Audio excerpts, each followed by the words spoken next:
రండి దేవుని యొక్క వాక్యాన్ని జాగ్రత్తగా అర్థం చేసుకున్నట్లయితే బైబిల్ స్టడీలో మనం చూసే మాట ఏంటంటే ప్రభు రాకడ అన్నది సమీపిస్తుంది. యేసు ప్రభు నాడు యోహాను సువార్త ప్రార్థన గ్రంథం 22:12 ప్రభు అన్నాడు, ఇదిగో నేను త్వరగా వచ్చుచున్నాను. కానీ త్వరగా వస్తానన్న ప్రభు. అపోస్తలుడైన పౌలు ఎబ్రియల్కి రాసిన పత్రిక 10:37 అంటాడు, పౌలు కూడా వచ్చుచున్నవాడు ఆలస్యం చేయకుండా వస్తానంటాడు.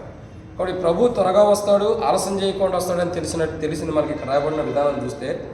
అయితే ఆలస్యం చేయనన్న ప్రభు ఇప్పుడు ఎందుకు ఆలస్యం చేస్తున్నాడు? త్వరగా వస్తానన్న ప్రభుకి ఎందుకు ఆలస్యం అవుతుందంటే ఒక 7 విషయాలు మనం చూస్తున్నాం. దాంట్లో మొదటి మాట ఏంటంటే ఇశ్రాయేలుకి కఠినమైన మనసు ఉంది, అది మారాలి, ప్రభు రాకడ సమీపించాలండి.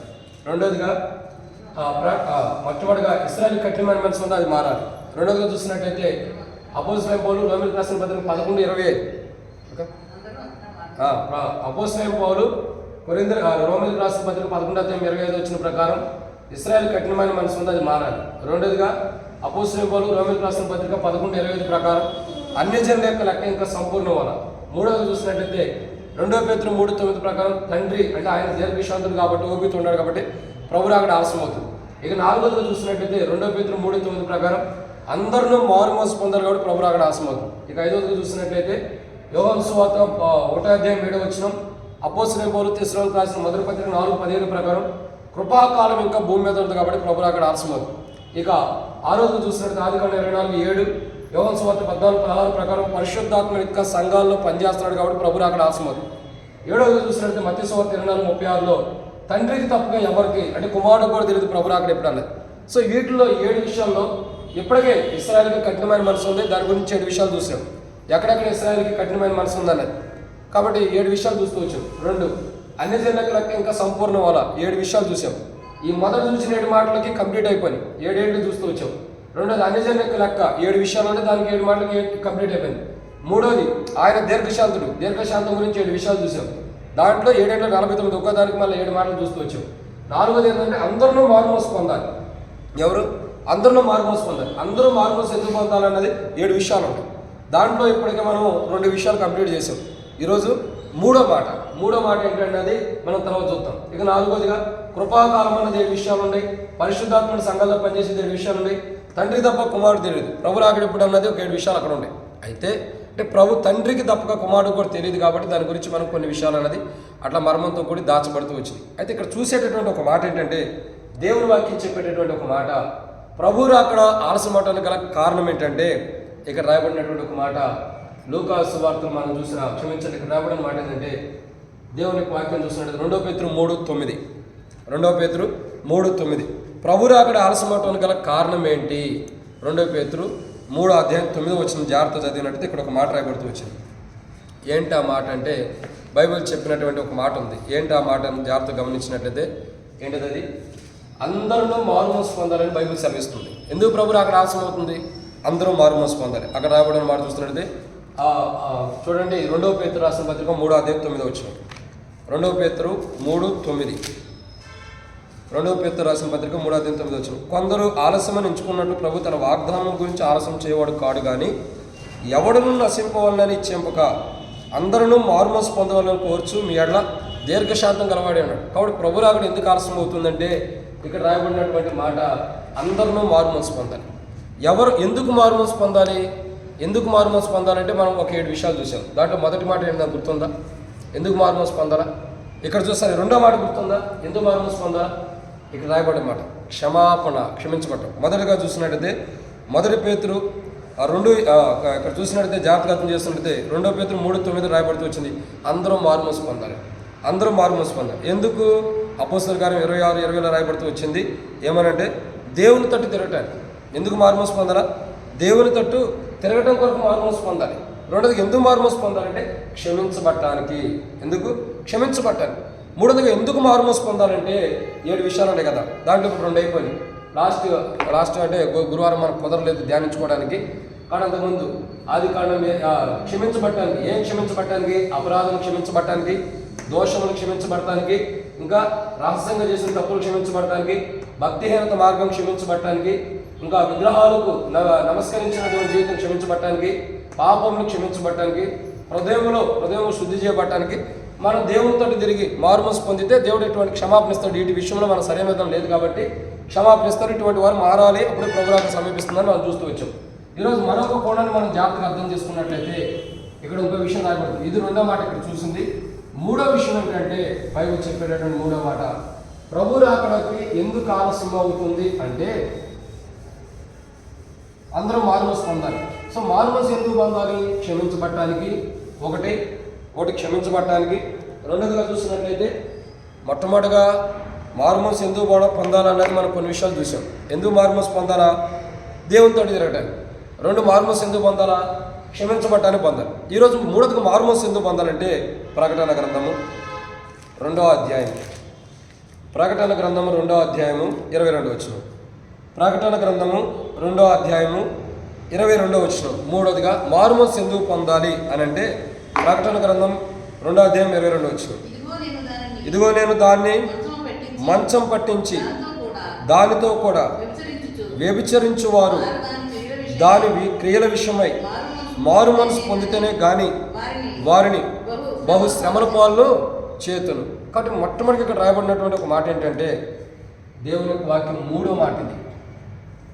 ప్రకటన గ్రంథము 2వ అధ్యాయము 22వ వచనంలో మనం చూసిన మాట ఏంటంటే ప్రభు ఏ విషయంలో ఎందుకు మారుమనసు పొందాలని చెప్తున్నాడు. మనం మారుమనసు పొందాలి ఏ విషయంలో అంటే శ్రమల పాలు అవ్వకుండా.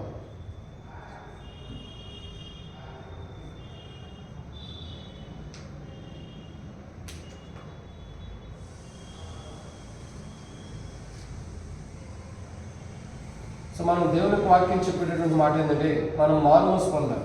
ఎందుకు మారుమనసు పొందాలంటే 7 విషయాలు చెప్పవచ్చు. ఎందుకు 7 విషయాలు ఉన్నాయి. ఒకటి, దేవునితో తిరగటానికి. 2, క్షమించబడటానికి. 3, మనం ఎందుకు మారుమనసు పొందాలంటే శ్రమల పాలు అవ్వకుండా ఉంటాయి. దేని కొరకు? శ్రమల పాలు. అసలు శ్రమలు దేనికి వస్తున్నాయి అంటే 7 విషయాలు ఉంటాయి. ఒక మనుషుడికి శ్రమలు ఎందుకు వస్తున్నాయి అంటే 7 విషయాలు చెప్పవచ్చు. దాంట్లో మొదటి మాట ఏంటంటే ఇదే ప్రకటన గ్రంథంలో మనం చూస్తాం. మొదటి మాట మనం ధ్యానించే మునుపు ప్రభు నడిపింపు కొరకు చిన్న ప్రార్థన. ప్రేమ కలిగిన తండ్రి, పరిశుద్ధుడు అయిన దేవ వందనాలు. ఈ సమయంలో వాక్యం ధ్యానించబోతున్న సాయం చేయండి. నిలబడేవాడినైనా నిలబెట్టేది మీరు, మాట్లాడేవాడినైనా మాట్లాడించేది మీరు, నాలో ఆత్మనబడికి ఆత్మని అభిషేకించేది మీరు. ప్రజలు మీ వారి వాక్యం మీద నేను నిష్ప్రయోజకమైన వాడిని దాసుడు యజమానుడు వైపు చూస్తున్నట్లు, దాసురాలు యజమానురాలు వైపు చూస్తున్నట్లు మా కాళ్ళని మీ వైపు వీక్షిస్తుండగా మీరే సహాయం అనుగ్రహించి మహిమ పొందండి. మాతో మీరు మాట్లాడమని మీ దయగల హస్తములకు అప్పచెబుతున్నాం ప్రభావ. మీరు మాతో మాట్లాడి మేము మహిమ పొందమని కూర్చున్న నీ ప్రజలకు వాక్యం అందిస్తానికి అర్హత లేని వాడిని క్షమించండి, బలహీనని అనుకుంటున్నా క్షమించండి. తన ఆకాశం మాకు అనుగ్రహించి ఆకాశం మీకు పడదాలని తీస్తారమైన నీ పరిశుద్ధాత్మను అభిషేకించమని మాకు నీ కృపాసత్తులు నీ నామని మహిమ తెచ్చుకోమని నాతో మాత్రం మీరు మాట్లాడమని మీ దయగల హస్తములకు అప్పచెబుతూ ముందున్న సమయంలో దీవించమని ప్రత్యేకంగా ప్రభా ఈ రాత్రికాల సమయంలో బైబిల్ స్టడీ ద్వారా శత్రు చిక్కుని మహిమ తెచ్చుకోండి. వచ్చిన నీ ప్రజలందరూ బట్టి స్తోత్రం రావాల్సిన త్వరబడి తీసుకుని మధ్య మార్గం సకాలం నడిపించమని ఈ రాత్రి కూడికి ద్వారా నీకు మహిమ తెచ్చుకోమని ప్రార్థిస్తూ ముందున్న సమయంతో దీవించమని ప్రభా యేసుక్రీస్తు నామం పేరటి విశ్వాసంతో ప్రార్థిస్తున్నాము తండ్రి. కాబట్టి దేవుని యొక్క వాక్యాన్ని జాగ్రత్తగా గమనించినట్లయితే ఇక్కడ ఒక మాట రాయబడుతూ వచ్చింది. ఏమని రాయబడుతూ వచ్చిందంటే మొట్టమొదటి ఇక్కడ చూస్తున్నటువంటి మాట ప్రభు రాకడికి ఆలస్యం ఏంటంటే మారుమనసు పొందాలి. ఎందుకు మారుమనసు పొందాలా? దేవునితో తిరగటం. రెండోదిగా క్షమించబడ్డాలి. మూడోదిగా మారుమనసు ఎందుకు పొందాలంటే ఇక్కడ రాయబడే మూడో మాట శ్రమల పాలు అవ్వకుండా ఉంటానికి. ఎందుకు శ్రమల పాలు అవ్వకుండా?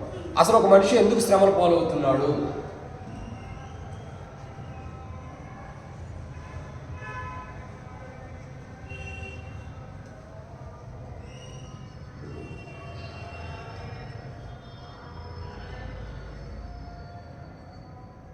కాబట్టి దేవుని యొక్క వాక్యం చూసినట్లయితే ఒక మనిషి ఎందుకు శ్రమల పాలవుతున్నాడు అని అంటే 7 విషయాలు ఉన్నాయి. దాంట్లో మొదటి మాటను చూసినట్లయితే ప్రకటన గ్రంథము 2వ అధ్యాయం మొట్టమొదటిగా 29వ వచనం. ప్రకటన గ్రంథము 2వ అధ్యాయము 29వ వచనం.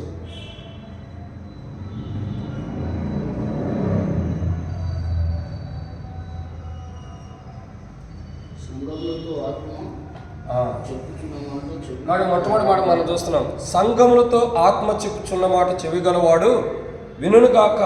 ఏమని రాయబడుతూ వచ్చిందాడ? చెవిగలవాడు వినుగాక. కాబట్టి దేవుని యొక్క వాక్యం చెప్పేటటువంటి మాట ఏంటంటే ఎందుకు మనం శ్రమల పాలు అవుతున్నాము, మనం శ్రమల పాలు ఎందుకు అవుతున్నామంటే మొట్టమొదటి మాట ఇక్కడ రాయబడుతుంది, మనం శ్రమల పాలు కాకుండా మారుమనసు పొందాలి. ఈ శ్రమలు ఎలాంటివి అంటే మహాభయంకరమైన శ్రమలు. ఈ లోకంలో వచ్చే శ్రమలు కాదు, ఈ లోకంలో వచ్చే శ్రమలు కాదు ఇవి. ఈ లోకంలో వచ్చే శ్రమలు ఈ లోకానికి సంబంధించినవి. కానీ ఒక దినం రాబోతుంది, ఆ శ్రమలు ఎలాంటివంటే భయంకరమైన శ్రమలు. దాంట్లోనే 7 ఏళ్ళు శ్రమల కాలం గురించి ఉంది. 7 ఏళ్ళు శ్రమల కాలం గురించి కూడా మనం అర్థం చేసుకోవచ్చు. అయితే ఆ భయంకరమైన శ్రమ అది ఎలాంటిదో తెలుసా? అది ఎలాంటిదంటే ఆ దినాల్లో మిడతల లాంటి రూపం, తేలు తోక లాంటి మరి ఆ యొక్క తోక, దాన్ని పెట్టి కుడితే 6 నెలల పాటు నొప్పులు ఉంటాయంట. సూర్యుడు భయంకరంగా ప్రకాశిస్తూ వస్తాడంట. కరువు వచ్చేసిద్దంట. తాగటానికి నీళ్లు ఉండవుంట. భయంకరమైన స్థితిలో ఇంతమంది కూడా మనం చూసాం. సూర్యుడిలో 3వ భాగం రాలి మరి నీళ్ళ మీద పడినప్పుడు ఏమవుతుంది?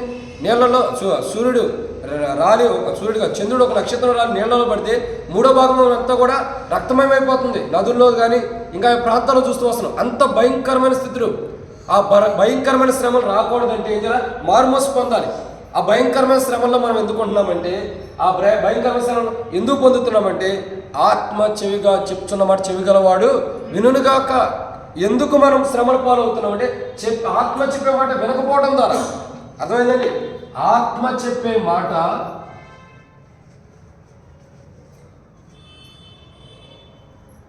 కానీ ఎందుకు మనం శ్రమల పాలవుతున్నామంటే ఆత్మ చెప్పే మాట వినకపోవడం ద్వారా. ఆత్మ ఏదైతే మనం చెబుతుందో దాని ప్రకారం వినాలి. ఏంటి ఆత్మ అంటే? పరిశుద్ధాత్ముడు. పరిశుద్ధాత్ముడు పరిశుద్ధాత్ముడు ఏదైతే చెబుతున్నాడో, పరిశుద్ధాత్ముడు ఏదైతే ప్రేరేపణ కలిగిస్తున్నాడో, పరిశుద్ధాత్ముడు ఏదైతే మనకు బయలుపరుస్తున్నాడో ఆ మాట వినాలి. ఎవరైతే ఆ మాట వినరో, ఆ మాట వినడానికి అశ్రద్ధ కలిగి ఉంటామో కానీ శ్రమల పాలవుతామని బైబిల్ సెలవిస్తుంది. మొట్టమొదటిగా చూసినట్టయితే శ్రమల పాలు ఎందుకు అవుతున్నాము? శ్రమల పాలు కాకుండా మారుమోసు పొందాలి. ఎందుకు శ్రమల పాలు అవుతున్నామంటే మొట్టమొదటిగా ఆత్మ చెప్పే మాట వినకపోవడం. ఎందుకు? ఆత్మ చెప్పే మాట వినకపోవడం. మీరు చూడండి, ఆత్మ చెప్పే మాట వినకపోతే ఏం జరిగింది తెలుసా? పరిశుద్ధాత్మను దుఃఖపరిచినట్టు. ఏమైంది? పరిశుద్ధాత్మను దుఃఖపరిచినట్టు. బైబిల్లో ఒక మాట ఉంది. బైబిల్లో ఒక మాట ఉంది. ఏమని తెలుసా? మనుషుడు గొడవ అయితే మరి సమాధానం వచ్చిందేమో. పరిశుద్ధాత్మను దుఃఖపరిచిన వాడికి యుగమందైనను రాబోయే యుగమందైనను క్షమాపణ లేదంట. అంటే చూడండి ఎంత దారుణమైనటువంటి జన్మ అంటే క్షమాపణ కూడా మనం పొందలేనటువంటి స్థితిలో వచ్చేస్తున్నాయంట. ఎందుకంటే శ్రమల పాలవుతున్నాం కాబట్టి. శ్రమల పాలవటానికి కారణం ఏంటి? మారుమనసు పొందకపోవడం ద్వారా. ఎందుకు మారుమనసు ఎందుకు పొందాలా? ఆత్మ చెబుతుంది మనలో. ఆత్మ చెప్తుంది నువ్వు మారుమనసు పొందు, పలానా విషయంలో మారుమనసు పొందు, పలానా విషయంలో మారుమనసు పొందమని ఆత్మ చెబుతున్నప్పుడు ఆత్మని త్రోసివేయటమే, ఆత్మకి విరోధంగా మనం ఉండటమే, సరి చేసుకోకుండా ఉండకపోవటం ద్వారానే శ్రమల పాలవుతున్నాం మనం. శ్రమల పాలవటానికి కారణం ఏంటంటే ఆత్మ మనతో చెప్తున్న మాట వినాలి. ఏమన్నాడు? ఆత్మ సంగములతో చెప్పుచున్నవాడు చెవిగలవాడు వినుగాక. చెవులు లేని వాడికి చెప్పట్లా, చెవులు లేని వారికి చెప్పట్లా, చెవిటి వారికి చెప్పట్లా. ఎవరో చెబుతున్నాడు? వినగలిగే వారికి, వినేవారికి, మాట్లాడితే వినగలిగినటువంటి మనుషులతో మాట్లాడుతున్నాడు. ఏమని? ఆత్మ చెప్పుచున్న మాట వినాలి. కాబట్టి మన శ్రమల పాలవటానికి కారణం ఏంటి తెలుసా? మనం ఎందుకు శ్రమల పాలవుతున్నాం? మొట్టమొదటిగా ఆత్మ చెప్పే మాట వినకపోవడం. ఎందుకు శ్రమల పాలవుతున్నాం? ఆత్మ చెప్పేటటువంటి మాట వినకపోవడం ద్వారా.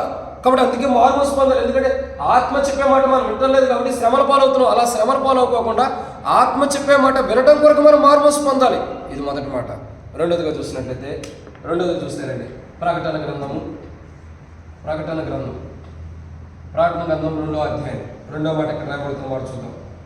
ప్రకటన గ్రంథము 2వ అధ్యాయం 27వ వచనం. ప్రకటన గ్రంథం 2వ అధ్యాయం 27వ వచనం. ఇక్కడ రాయబడిన మాట ఏంటంటే, నేను చదువుతా. జయించువాడు అంతవరకు నా క్రియలను జాగ్రత్తగా చేయువారికి జనముల మీద అధికారం ఇచ్చేదను. అతడు ఇనుపదండంతో వారిని ఏలును. వారు కుమ్మరవాని పాత్ర వలె పగలగొట్టబడుదురు. మరియు అతనికి వేకు చుక్క ఇచ్చేదను. కాబట్టి ఇది ఎలాంటిదంటే శ్రమల పాలవటానికి గల రెండో కారణం ఏంటంటే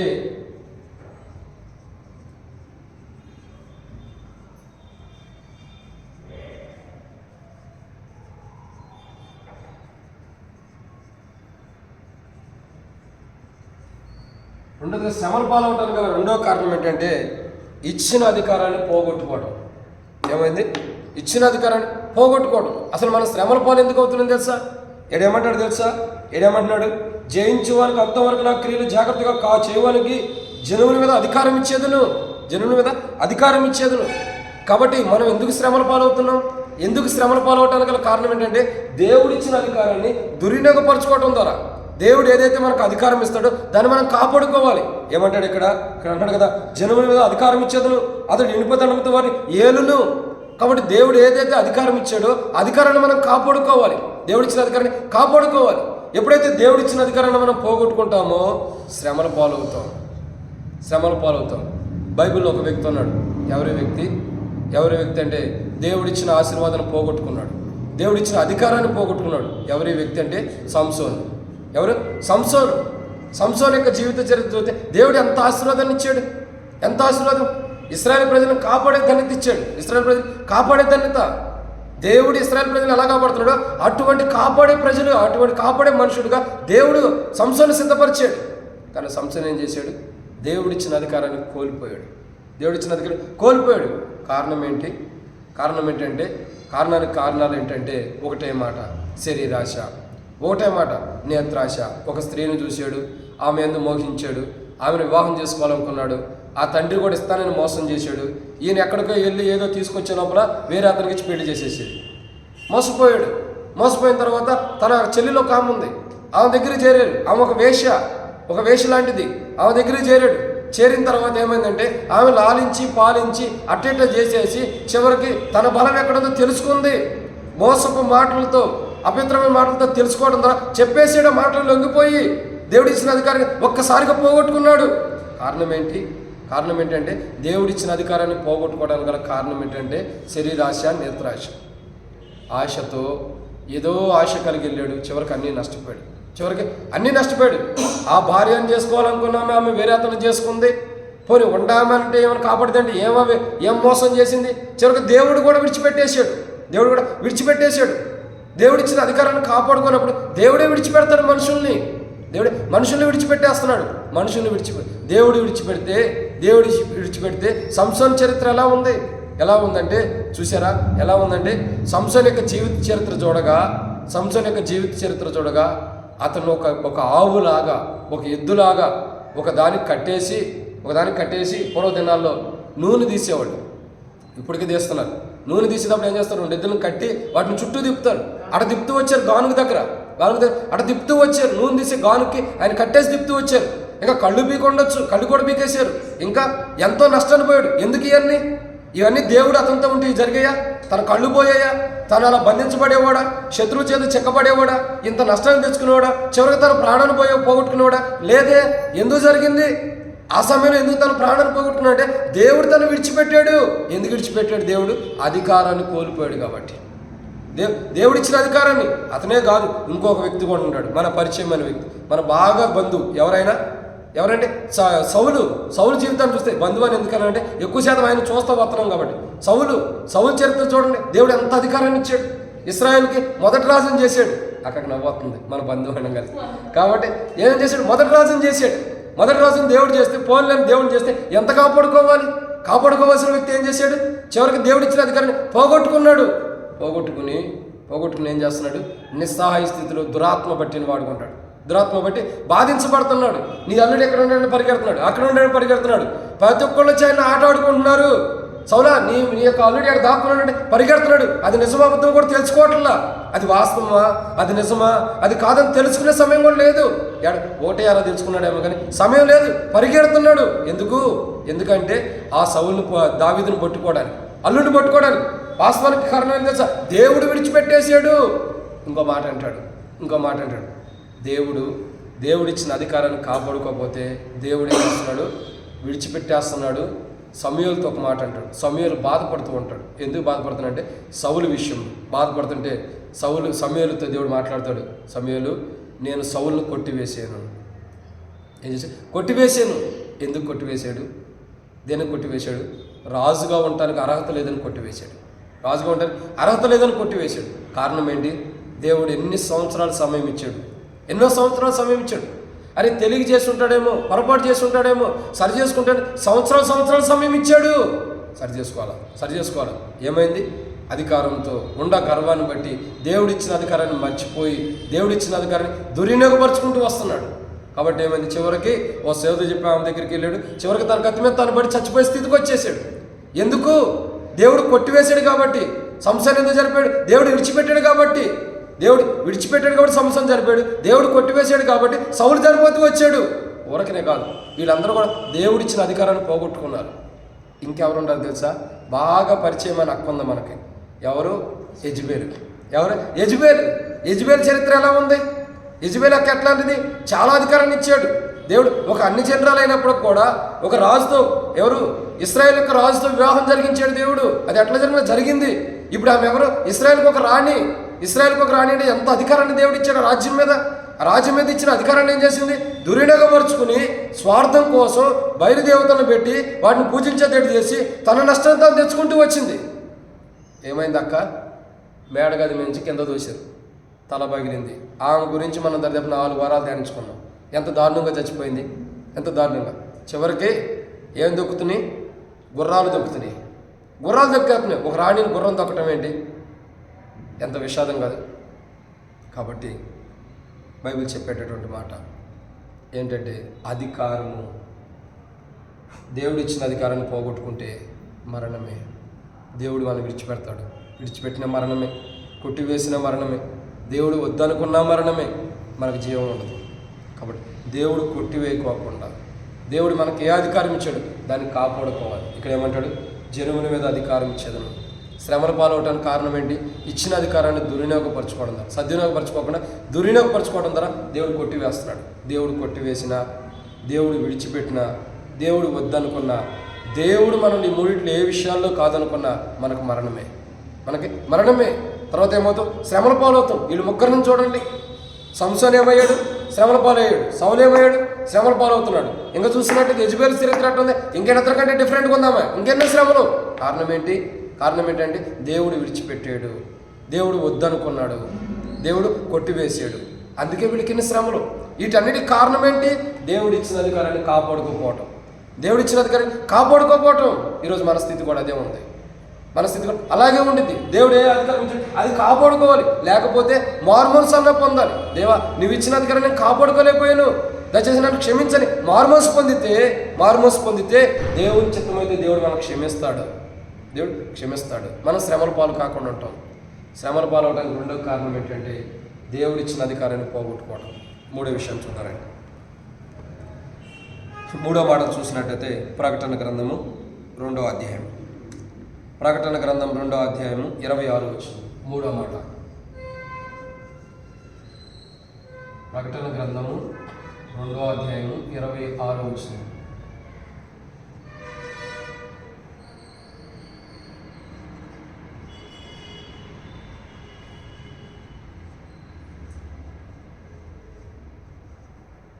కాబట్టి దేవుని వాక్యం చూసినట్టయితే మూడో మాట, అధికారం పొందినట్టు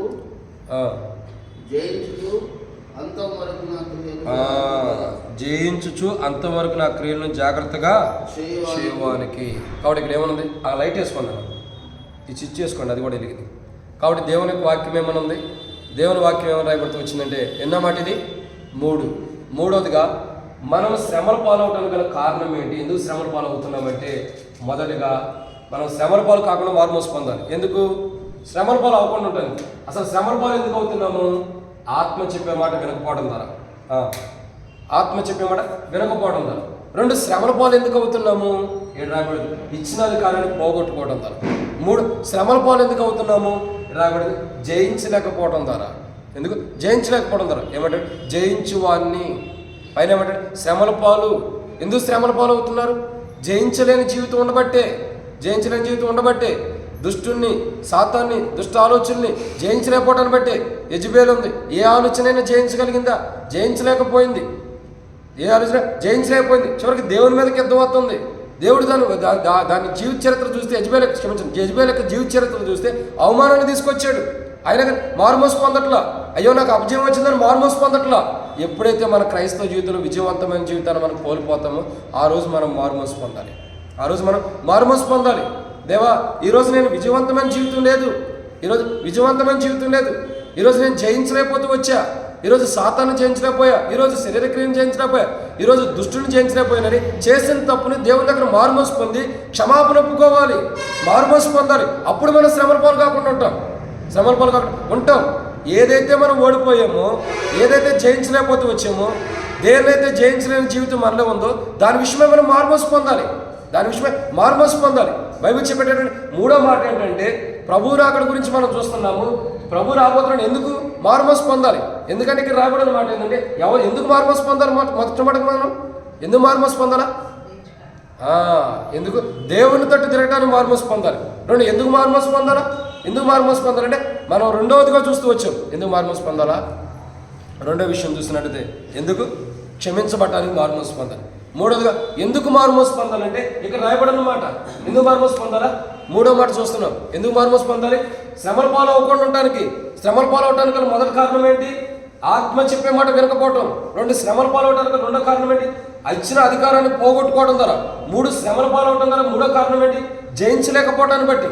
ఏదైతే మన క్రైస్తవ జీవితం మనం జయించలేకపోతున్నామో, ఏ శోధన అయితే మనం జయించలేకపోతున్నామో, ఏ శత్రుకార్యాన్ని అయితే మనం జయించలేకపోతున్నామో దాన్ని బట్టే మనం శ్రమల పాలు అవుతున్నాం.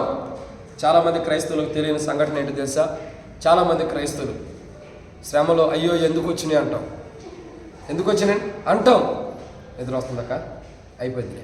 కాబట్టి ఏమంటే ఎందుకు వచ్చింది, ఎందుకు వచ్చినాయి శ్రమలు, ఎందుకు వచ్చినాయి బాధలు అని అంటాం. ఒకటి గుర్తుపెట్టుకో, ఎందుకు వచ్చినాయి అంటున్నావు అంటే జయించలేకపోతున్నావు అని అర్థం. జయించలేకపోతే ఏం జరుగుతుంది? శ్రమల పాలు అవుతున్నావు. ఏ శ్రమలు అయితే ఇప్పుడు ఎందుకు వచ్చినాయి అనుకుంటున్నావో దానికంటే అధికమైన శ్రమలు రాబోతున్నాయి. ఇప్పుడు వచ్చే శ్రమలను జయిస్తే అధికమైన శ్రమలను జయించవసరంలా. ప్రభే జయించేసాడు. ప్రభే జయించేస్తూ వచ్చాడు. ఏమని రాయబడుతూ వచ్చింది? ఏమని రాయబడుతుందంటే మూడో మాట దేవుని వాక్యం సెలవిస్తుంది. ప్రభు రాకడికి ఎందుకు ఆలస్యం అవుతుంది? మనం మారుమోసు పొందాలి. ఎవరు మారుమోసు పొందాలా?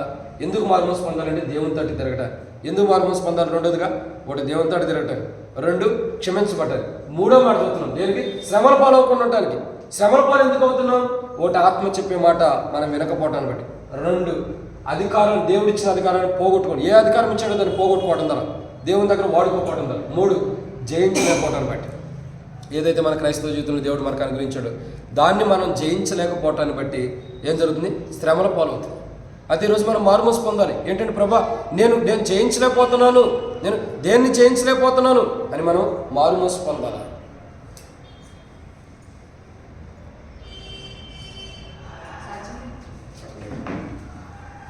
లైట్ ఉంది.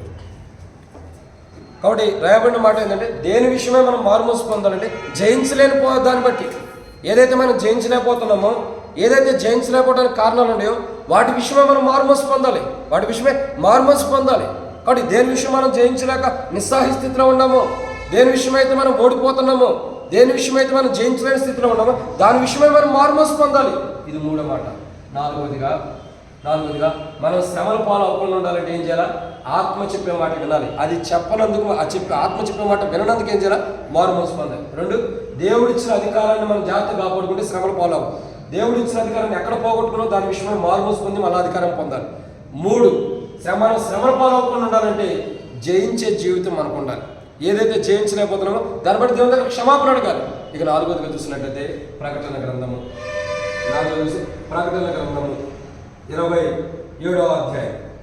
ప్రకటన గ్రంథం ప్రకటన గ్రంథము 2వ అధ్యాయము 27వ వచనం. ప్రకటన గ్రంథం 2వ అధ్యాయము 27వ వచనం. ఇక్కడ రాయబడిన మాట నాలుగవదిగా మనం శ్రమల పాలు అవ్వకుండా ఉండాలంటే మారుమోసు పొందాలి. ఎందుకు? ఒకటి ఆత్మ చెప్పే మాట వినందుకు, రెండు దేవుడిచ్చిన అధికారాన్ని పోగొట్టుకున్నందుకు, మూడు జయించలేకపోతున్నందుకు. నాలుగవదిగా చూసినట్టు ఇక్కడ రాయబడిన మాట ఏంటంటే జయించుచు అంతవరకు నా క్రియను జాగ్రత్తగా చేయువానికి. అంటే అర్థం ఏంటి?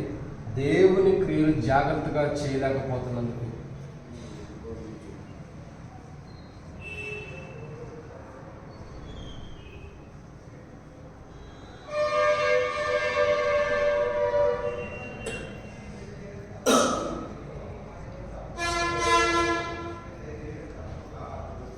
వాటికి రాయబడినటువంటి నాలుగో మాట ఏంటంటే దేవుని వాక్యం చెప్పబడినటువంటి నాలుగో మాట మనం ఎందుకు మారుమనసు పొందాలి అంటే నాలుగో విషయం రాయబడుతుంది. శ్రమల పాలు అవ్వకుండా, మూడో మాట క్షమించండి, శ్రమల పాలు అవ్వకుండా ఉండటం వరకు మారుమనసు పొందాలి. శ్రమల పాలు అవ్వకుండా. శ్రమల పాలు ఎందుకు అవుతున్నాం? ఆత్మ చెప్పే మాట వినకపోవడం ద్వారా. రెండు, దేవుడు ఇచ్చిన అధికారాన్ని పోగొట్టుకోవడం ద్వారా. మూడు, క్రైస్తవ జీవితం అన్నింటినీ మనం జయించలేక వచ్చే శ్రమను బట్టి దేవుడు ఎందుకు తెచ్చాడు అనుకుంటాం. ఎందుకు తెచ్చాడంటే జయించడానికి. అది జయించలేక దేవుడు ఎందుకు తెచ్చావు అనుకుంటున్నాం కాబట్టి ఇప్పుడు జయించలేనందుకు రేపు శ్రమల పాలు అవుతున్నాం. ఇప్పుడు జయిస్తే ప్రభు ద్వారా వచ్చే ప్రతి శోధన, ప్రతి బాధను ఇప్పుడు జయిస్తే రేపటిదైనా శ్రమల పాలయ్యేది లేదు. ఎందుకంటే నువ్వే రాజ్యం వెళ్ళబోతున్నావు కాబట్టి. ఎందుకంటే మూడవదిగా శ్రమల పాలవటానికి గల మూడో కారణం ఏంటంటే జయించలేకపోవటం. నాలుగోదిగా శ్రమల పాలవటానికి గల కారణం ఏంటంటే దేవుని క్రియలు జాగ్రత్తగా చేయలేకపోవటమే. దేవుని క్రియలు జాగ్రత్తగా చేయకపోవటాన్ని బట్టి ఏదైతే దేవుని క్రియలు ఉండో ఆ జాగ్రత్త మనం చేయలేదు కాబట్టి శ్రమల పాలవుతున్నాం. దేవుని క్రియలు ప్రాముఖ్యమైన మన క్రియలు కాదు ఇవి, మన క్రియలు కాదు ఇవి, దేవుని క్రియలు. దేవుని క్రియలు జాగ్రత్తగా చేయాలి. దేవుని క్రియలు అంటే జాగ్రత్తగా ఉండాలి. మన క్రియలు కాదు ఇవి, ఇది మనే కాదు. మన క్రియలు బట్టి ఏముందో తెలుసా? మన క్రియలు బట్టి ఏముంది? ప్రకటన గ్రంథం 22:12 చూస్తే వాని క్రియలు చొప్పున ప్రతి వానికి ఇచ్చుటకు నేను సిద్ధపరిచిన జీతం ఉందన్నాడు. మన క్రియలు బట్టి చూస్తే జీతం ఉంది. ఏంటంటే మరణం ఉండొచ్చు, జీవం ఉండొచ్చు. కానీ దేవుని క్రియలు ఎలాంటివి అంటే జీవంతో కూడినవి. దేవుని క్రియ జీవంతో కూడినవి. యేసు ప్రభువు ఈ లోకంలో జీవించడం ఆయన క్రియలు ఎలా ఉండే? జీవంతో కూడినవి. ఇదిగో నేను మృతున్నైతే కానీ యుగయుగములు జీవిస్తున్నాను అన్నాడు. కాబట్టి ఆయన క్రియలు ప్రాముఖ్యమని జీవించే క్రియలు మనం కలిగి ఉండాలి. భూమి మీద మృతులమైన క్రియలు ఉండకూడదు. ఇదిగో నేను మృతున్నైతే కానీ యుగయుగములు జీవిస్తున్నాను అన్నాడు. అంటే మనం మృతమైన జీవితంలో ఉండకూడదు. ప్రభు మృతుడై యుగయుగాలు జీవిస్తున్నాడంటే సజీవుడై లేచి ఉంటాడని అర్థం. అది దేవుని క్రియలు అంటే. లేపబడిన క్రియలు దేవుని క్రియలు అంటే. నిలవబడిన క్రియలు దేవుని క్రియలు అంటే. మనం ఎలా ఉండాలంటే మనం కూడా లేపబడిన అనుభవం ఉండాలి, మనం కూడా నిలవబడిన అనుభవం ఉండాలి. అది క్రైస్తవ జీవితం. అప్పుడు మనం శ్రమల పాలవ్వం. ఈ లోకంలో ఎన్ని శ్రమల పాలైనా, ఈ లోకంలో ఎన్ని శ్రమలు ఉండా ఒక దినాన్ని శ్రమల పాలు కాము. ఎందుకంటే ఎక్కడే మనం అన్నింటిని కూడా దేవుని క్రియను జాగ్రత్తగా చేస్తున్నాం కాబట్టి దేవుని క్రియలు కూడా ఎలా చేయాలంటే జాగ్రత్తగా ఉండాలి, భయము భక్తితో. దేవుని క్రియలు అంటే జాగ్రత్త, భయము భక్తితో చేయాలి. ఏదో చేయాలి, ఈరోజు చేయక తప్పదు, ఏదో ఇది చేయాలి కదని అట్లా చేయకూడదు. అది ఇంట్రెస్ట్ లేకుండా చేసినట్టు. ఆయన దగ్గరకు వచ్చేవాడు ఆయన ఉన్నాడని, ఆయన ఫలం దయచేయగలడని నమ్మి రావాలి. అంటే ఇష్టంగా రావాలి ఆయన దగ్గరికి. ఏదో వస్తున్నాము కష్టంతో రాకూడదు, ఇష్టంగా రావాలి. కాబట్టి ఇక్కడ ఏమంటారు? దేవుని క్రియలు అంటే అశ్రద్ధ కలిగి చేయకూడదు, ఇష్టంగా దేవుని క్రియలు నెరవేర్చాలి. ఎవరికి శ్రమ వస్తుంది? ఎవరు శ్రమల పాలవుతున్నారంటే ఎవరు శ్రమల పాలయ్యేవాడు మారుమూసి పొందారంటే ఎందుకు శ్రమల పాలవుతారంటే మూడోదిగా శ్రమల పాలవటానికి గల కారణం ఏంటి? నాలుగోది చూసినట్టే దేవుని క్రియలు జాగ్రత్తగా చూసుకోకపోవటాన్ని బట్టే. మనలో దేవుని క్రియలు ఏవైతుండో అవి మనం జాగ్రత్తగా చూసుకోవాలి. చాలామంది క్రైస్తవులు అవి లేవు. క్రియలు జాగ్రత్తగా చూసుకునే గుణ లక్షణాలు లేవు. మంచి క్రియలు కలిగిన అనుభవం లేదు. చాలామంది క్రైస్తవులు మందిరానికి వస్తున్నాం వెళ్తున్నాం, రక్షణ పొందాం, బాప్తిసం తీసుకున్నాం, బల్ల పాల్గొన్నాం, మారుమూసి పొందాం, అంతే. కానీ అసలైన జీవితం లేదు. ఏంటి అసలైన జీవితం అంటే దేవుని క్రియలు మనం జరిగించాలి భూమి మీద. మనం ఎందుకు దేవుని నమ్మాం? దేవుడు మనకే ఎందుకు రక్షణ ఇచ్చాడు? మనకే ఎందుకు మారుమనసు ఇచ్చాడు? ఊరకనే కాదు, దేవుని క్రియలు మనం భూమి మీద చేయటానికి, దేవుని క్రియలు భూమి మీద జరిగించడానికి. యేసు ప్రభువు ఈ లోకానికి ఎందుకు వచ్చాడు? దేవుని క్రియలు జరిగించడానికి. అపొస్తలుడైన పౌలుని ఎందుకు ఎన్నుకున్నాడు దేవుడు? దేవుడు ఎన్నుకున్నాడు? ఆకాశ దర్శనం ఎందుకు ఇచ్చాడు? ఎందుకంటే దేవుని యొక్క క్రియలు చేయడానికి. పేతురు చేపలు పట్టేవాడిని ఎందుకు ఏరుకున్నాడు? ఎందుకంటే దేవుని క్రియలు చేయడానికి. దేవునికి కులము, మతము, పనులు, భేదాలతో సంబంధం లేదు. ఒక చేపలు పట్టేవాడిని ఏరుకున్నాడు, ఒక ధర్మశాస్త్రాన్ని అనుసరించేవాడిని ఏరుకున్నాడు. ఇంకా చెప్పినట్టు చాలా మంది ఉంటారు. 12 మంది శిష్యులు. ఒక దొంగను కూడా ఏరుకుంటూ వచ్చాడు. ఒకడని లేడు. అందరిని ప్రభు ప్రేమించిన వాడే, అందరూ కూడా దేవుని క్రియలు చేయాల్సిన వాడే, దేవుని క్రియలు చేయవలసిన వారే. ఇస్కరియోతు యోధానేమో డబ్బును బట్టి దేవుని క్రియలు చేయలేక నష్టపోయాడు. పౌలైతే మరణంతో కూడా దేవునితోనే నడుస్తున్నాడు. అందుకంటాడు నేను క్రీస్తును పోలి నడుచుకున్న ప్రకారం. క్రీస్తు ఎలా ఉన్నాడు? దేవుని పోలి ఉన్నాడు. దేవుని పోలి ఉన్నాడు. ఇప్పుడు క్రీస్తుని పోలి అంటే పౌలు ఎలా ఉన్నాడు? దేవుని పోలి నడుచుకుంటున్నాడు. దేవుడు ఎలా ఉన్నాడు? అలా నడుచుకుంటున్నాడు. దేవుడు ఏది తింటాడో, ఏది ఇష్టపడతాడో, ఏది వద్దనుకుంటాడో అవన్నీ ఆలోచించి నడుచుకుంటున్నాడు. అది దేవుని క్రియలు అంటే. చూసారా? పౌలు దేవుని క్రియలు జరిగించాడు కాబట్టి ఏమంటాడు? నేను క్రీస్తుని పోలి నడుచుకున్నా, మీరు కూడా నన్ను పోలి నడుచుకోండి. మీరు దేవుని పోలి నడుచుకోలేరు, ఆయన కుమారుడైన యేసు ప్రభువుని పోలి నడుచుకోలేడు, కనీసం నన్ను పోలైనా మీరు నడుచుకోనండి. ఎవరు చెబుతున్నారు? పౌలు. ఎందుకు చెబుతున్నాడు? ఒకప్పుడు సౌలు కొండవాడే దేవుని దర్శనం ద్వారా పౌలుగా మార్చబడ్డాడు. పత్రికలు రాస్తూ వచ్చారు, కొత్త నిబంధనలు అధికమైన పత్రికలు రాసిన వాడు. ఎందుకు చెబుతున్నాడు? ఊరకనే కాదు, ఒకప్పుడు దేవుని క్రియలు జరిగించిన వాడే. ఆ వెలుగు, ఆ ప్రకాశం తనలో ప్రకాశించడం ద్వారా దేవుని క్రియలు జరిగిస్తున్నాడు. అదే రక్షణానందం. అదే రక్షణ ఆనందం, అదే సంతోషం దేవుడు మనలో కూడా జరిగించాడు. పౌల్లో ఎలాంటి వెలుగు అయితే వచ్చింది, మనలోనూ ఆ వెలుగు వచ్చింది. కానీ మనమైతే దేవుని క్రియలు జరిగించిన వారు ఉన్నాం. తద్వారా ఏమైతే మనకి శ్రమల పాలు అవుతున్నాం. తద్వారా బహుశ్రమల పాలు. ఇప్పుడు వచ్చే శ్రమలు కాదు ఇవి ఇప్పుడు వచ్చే శ్రమలు కాదు. 7 ఏళ్ల శ్రమల కాలంలో, భయంకరమైన శ్రమల దినాల్లో, కఠినమైన శ్రమల దినాలు రాబోతున్న దినాలు ఉన్నాయి. ఇవి ఇప్పుడు వస్తాయి, తర్వాత కూడా వస్తాయి. భయంకరమైన శ్రమల దినాలు చెప్తొచ్చు కదా. ఆ శ్రమల దినాలు ఎలా ఉంటాయి అంటే మొదటే చెప్పా ఏమనంటే మిడతల్లాంటి ముఖం, తేలు లాంటి తోక కలిగిన ఒక జీవి వచ్చింది. అది వచ్చి ఒక మనిషిని కుడితే 6 నెలల పాటు ఆ బాధపడాల్సిందే. ఎన్ని నెలలు? 6 నెలలు. ఒక రోజుతో పోయేది కాదు. తేలు కుడితే ఎన్ని రోజులు పనిచేసింది అని చెప్పి కుట్టిన వాళ్ళు ఉంటారా? కుట్టించుకున్న వాళ్ళు ఉంటారా? కుట్టించుకున్నారా? కుట్టిందా? అది ఓకేలే.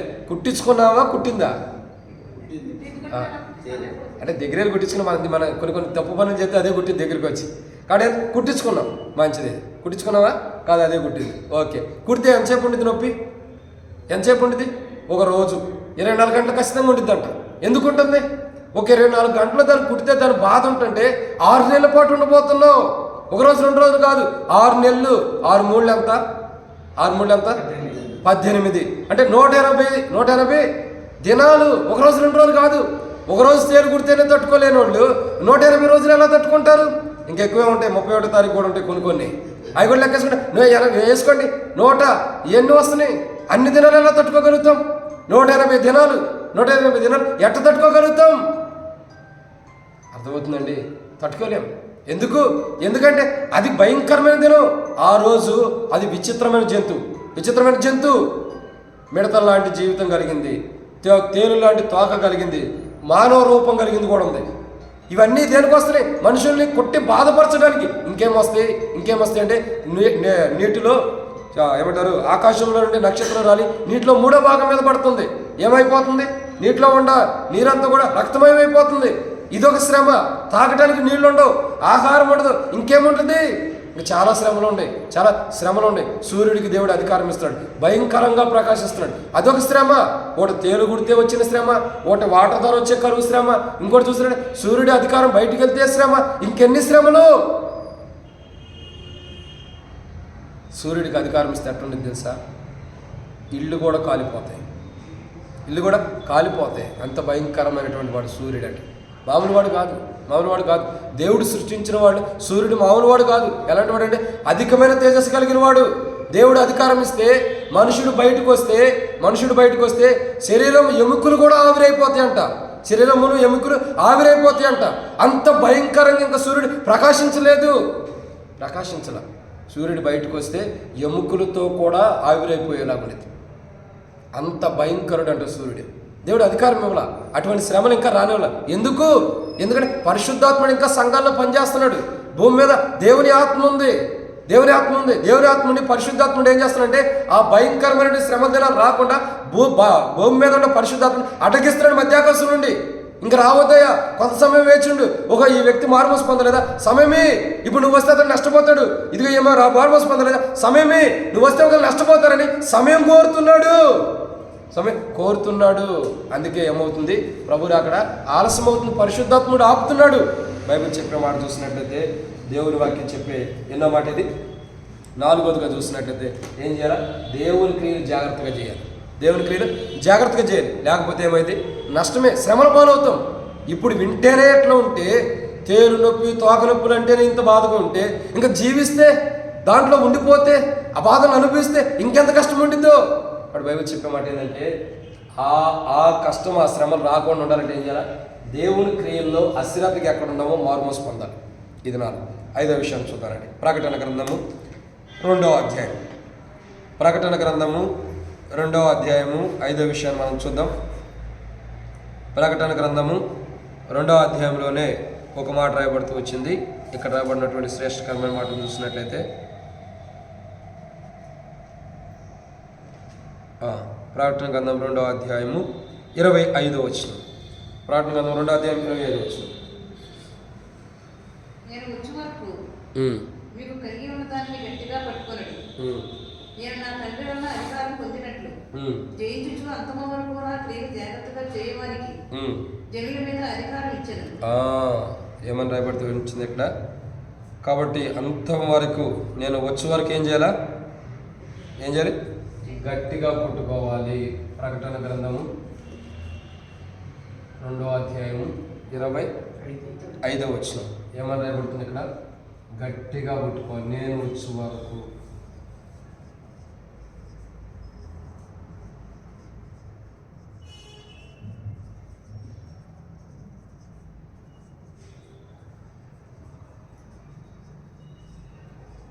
కాబట్టి దేవుని వాక్యం చెప్పిన మాట ఏంటంటే 5వదిగా నేను వచ్చే వరకు ఏమంటాడు? గట్టిగా పట్టుకుని. కాబట్టి మనం శ్రమలు పాలవకుండా ఉండాలంటే 5వ మాట ఏం కావాలా? ప్రభు వచ్చే వరకు ప్రభు మనకి ఇచ్చిన వాటి ఏం చేయాలా? గట్టిగా పట్టుకోవాలి. లూజ్ ఇవ్వకూడదు. లూజ్ ఇచ్చావా వాడు వచ్చి దూరేస్తాడు. ఎవరు వచ్చి దూరుతాడు? సాతానుడు, ఇంకెవడు లేడు. మనలో లూజ్ కోసం ఎదురు చూస్తాడు. మనం ఎప్పుడు విశ్వాస జీవితంలో బలహీనంగా ఉంటామా? ఎప్పుడు ప్రార్థనా జీవితంలో బలహీనంగా ఉంటామా? ఎప్పుడు అశ్రద్ధగా ఉంటామని, సమయాన్ని తర్వాత చేద్దామని ఎప్పుడు అంటామా? ఎప్పుడు దేవుని ఆరాధించే విషయంలో వెనకబడి ఉంటామని మన పక్కనే కాసుకుని ఉంటాడు. ఎదురు చూస్తాడు. ఎందుకు? ఎప్పుడు సమయం ఇస్తాడని. కాబట్టి దేవుని పెట్టక మనం ఏం చేయాలి? ఎప్పుడు సాధారణ సమయం ఇవ్వకూడదు. ప్రభు ఏమంటాడు? నేను వచ్చే వరకు మీరు ఏం చేయాలా? గట్టిగా పట్టుకోండి. మీకు కలిగిన విశ్వాస జీవితం, మీ క్రైస్తవ జీవితం, మీ ప్రార్థన జీవితాన్ని గట్టిగా పట్టుకోండి. ఎందుకు? సాతానుడు వచ్చి మీలో దూరకోకుండా ఒక వ్యవసాయకుడు ఒక పంట వేసాడు. పంట వేసిన తర్వాత కొన్ని రోజులు చూస్తే దా పంటలో ఇంకో పంట కూడా పండుతుంది. అయ్యో 2 పంటలు ఒకే దాంట్లో పండుతున్నాయి, సంతోషించలా. 2 పంటలు ఒకే దాంట్లో పండుతున్నాయని, ఒకే చేలో పండుతున్నాయి, సంతోషించలా. ఈయనేసిన పంట వేరు, దాంతోపాటు ఇంకో పంట కూడా పండుతుంది. వ్యవసాయకుడు చూశాడు, ఇదేంటి నేను వేసిన పంట ఇది, దీంతోపాటు ఇంకో పంట ఎట్లా పండుతుందని చూశాడు. నాలాంటి వాడు మనలాంటి వాడు వచ్చి అడిగారు, అయ్యా మరి కలుపు మొక్కలు తీసేసినట్టు తీసేయమంటావా? వద్దు. ఎందుకు? కోతకాలం వరకు ఉంచండి. కోతకాలం వరకు ఉంచితే అప్పుడు వేరు చేద్దాం, అప్పుడు సపరేట్ చేద్దాం. అప్పుడు శ్రమల దినాల వరకు వేచి ఉండండి. ఇప్పుడు వద్దు. శ్రమల దినాలు రాబోతున్నాయి, కఠినమైన శ్రమల దినాలు రాబోతున్నాయి. దాని కొరకు వేచి ఉండండి. పనివారికి చెబుతున్నాడు. పనివారు ఏమంటారు? నువ్వు అనుమతిస్తే వాటిని ఏరేస్తాం. వద్దు. ఇప్పుడు వాటిని ఏరారంటే మంచి కూడా పడైపోతుంది. కాబట్టి ఇప్పుడు ఆగడం మీరు. మరి ఏం చేయాలా? చివరి నేను ఒకటి ఇస్తా సమయం, శ్రమల దినాలు రాబోతున్నాయి. ఆ దినమున మీరే వేరు చేతురు. కంగారు పడద్దు, తొందరపడద్దు, వేచి ఉండండి. గోధుమలు చల్లితే గురుగులు వస్తున్నాయి. ఎదురు చూస్తున్నాడు కోతకాలానికి. ఎందుకు? శ్రమలు అనుభవించడానికి గురుగురికి సమయం వచ్చింది. గురుగుల్ని ఏర్పరిచారు, ఎత్తుకెళ్ళి నరకంలో పడేశారు. ఏమైంది? కాలిపోతుంది. ఇప్పుడు ఏమండి గురుగులు? ఆత్మ ఆరదు, అగ్ని ఆరదు, పురుగు చావదు, అటువంటి ప్రదేశంలోకి వెళ్ళిపోయినాయి. ఇప్పుడు ఏమైంది? కింద అగ్ని ఆరిపోవట్ల, పోనీ చచ్చిపోవాలన్నా చావురాట్ల. భయంకరమైన శ్రమ కాదు అది, భయంకర శ్రమ కాదు. అక్కడ అనుకుంటారంట నేను ఎందుకు అనవసరంగా బ్రతికున్నాను, నేను చచ్చిపోతే బాగుండేది కదా. ఎక్కడి నుంచి వచ్చింది? నువ్వు నరకంలో కాలిపోవాలి, చచ్చిపోవు, చావు, కాలిపోవాలి. పోనీ దేహం కాలేదంటే ఈ లోకంలో నుప్పు కాలేదు, ఈ లోకంలో మట్టి అయితే తొందరగా మనం కాల్చేసింది. కానీ అక్కడ ఉన్నది కాల్చదు, బాధగా ఉండేది, కాలుతూనే ఉంటాం. ఎన్ని సంవత్సరాలు? 1000 సంవత్సరాలు సాధనతో పడుకు మనం కూడా ఉంటామేమో. యుగాలు కాలిపోవాలి బహుశా. అన్ని సంవత్సరాలు తట్టుకోగలుగుతామా? అన్ని సంవత్సరాలు కష్టం. బాగా కాగినటువంటి నీళ్లు దేహం మీద పోసుకోవడానికే కష్టం. మరి ఎలా కాలిపోతాం? కాలిపోకుండా ఉండాలంటే ఏం చేయాలి? జాగ్రత్తగా పట్టుకోవాలి. నేను వచ్చే వరకు జాగ్రత్తగా పట్టుకోండి అన్నాడు. ఏది మీకు ఇచ్చానో దాన్ని జాగ్రత్తగా పట్టుకోండి. ఎవడన్నా ఏదిగా అపహరించుకొని కాపాడుకోండి. ఫిలదెల్ఫియా సంఘంతో ప్రభు అంటాడు, నేను మీకు ఇచ్చిన దాన్ని జాగ్రత్తగా కాపాడుకోండి. మీ దగ్గర నుంచి ఎవడను అపహరించకుండా కాపాడుకోండి. ఎందుకు చెబుతున్నాడు? గట్టిగా పట్టుకోండి. ఎందుకంటే మీకు ఇచ్చేసి ఆల్రెడీ మీకు ఏమి ఇవ్వాలో భూమి మీదే ఇచ్చేసేసా. మనకి ఏమి ఇవ్వాలో దేవుడు అనుకున్నది భూమి మీదే మనకి ఇచ్చాడు. చాలా వరకు భూమి మీద ఇచ్చేసాడు. అధికారం ఇచ్చాడు సాతాను మీద, ఇంకా ఘనత ఇచ్చాడు, పేరు ఇచ్చాడు, ఇంకా ఐశ్వర్యాన్ని ఇచ్చాడు. ఇవన్నీ పరలోకంలో ఇచ్చేవాడు కంటే ముంగటే ఇచ్చేసేసాడు. పరలోకంలో ఎలా ఉండా ముంగటే ఇచ్చాడు ఈ లోకంలో. దాన్ని మనం ఏం చేయాలా? గట్టిగా పట్టుకోవాలి. గట్టిగా పట్టుకోవాలి. చాలామంది క్రైస్తవులు ప్రభు వచ్చే వరకు ఆలస్యం అవుతుందని గట్టిగా పట్టుకోవాలి. ఒక 5 అక్కలు ఉన్నారు, మన రక్త సంబంధికులు. 5 అక్కలు ఏం చేశారు? ప్రభు వచ్చాడు, ఇదిగో సిద్ధపడిన వారు విధులోకి రమ్మనంగానే సిద్ధపడిన అక్కలు వెళ్ళిపోయాడు. మనకు సంబంధించిన వారు ఉన్నారు, వాళ్ళు ఏమైపోయారు? ఆగిపోయారు. ఆగిపోయి ఏమన్నారు?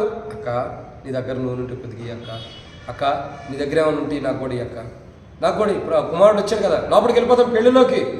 వాళ్ళు మనకంటే తెలియగలవాళ్ళు ఏమన్నారు? ఇది మీకు నాకు చాలదు, మీరు వెళ్ళి తెచ్చుకోండి.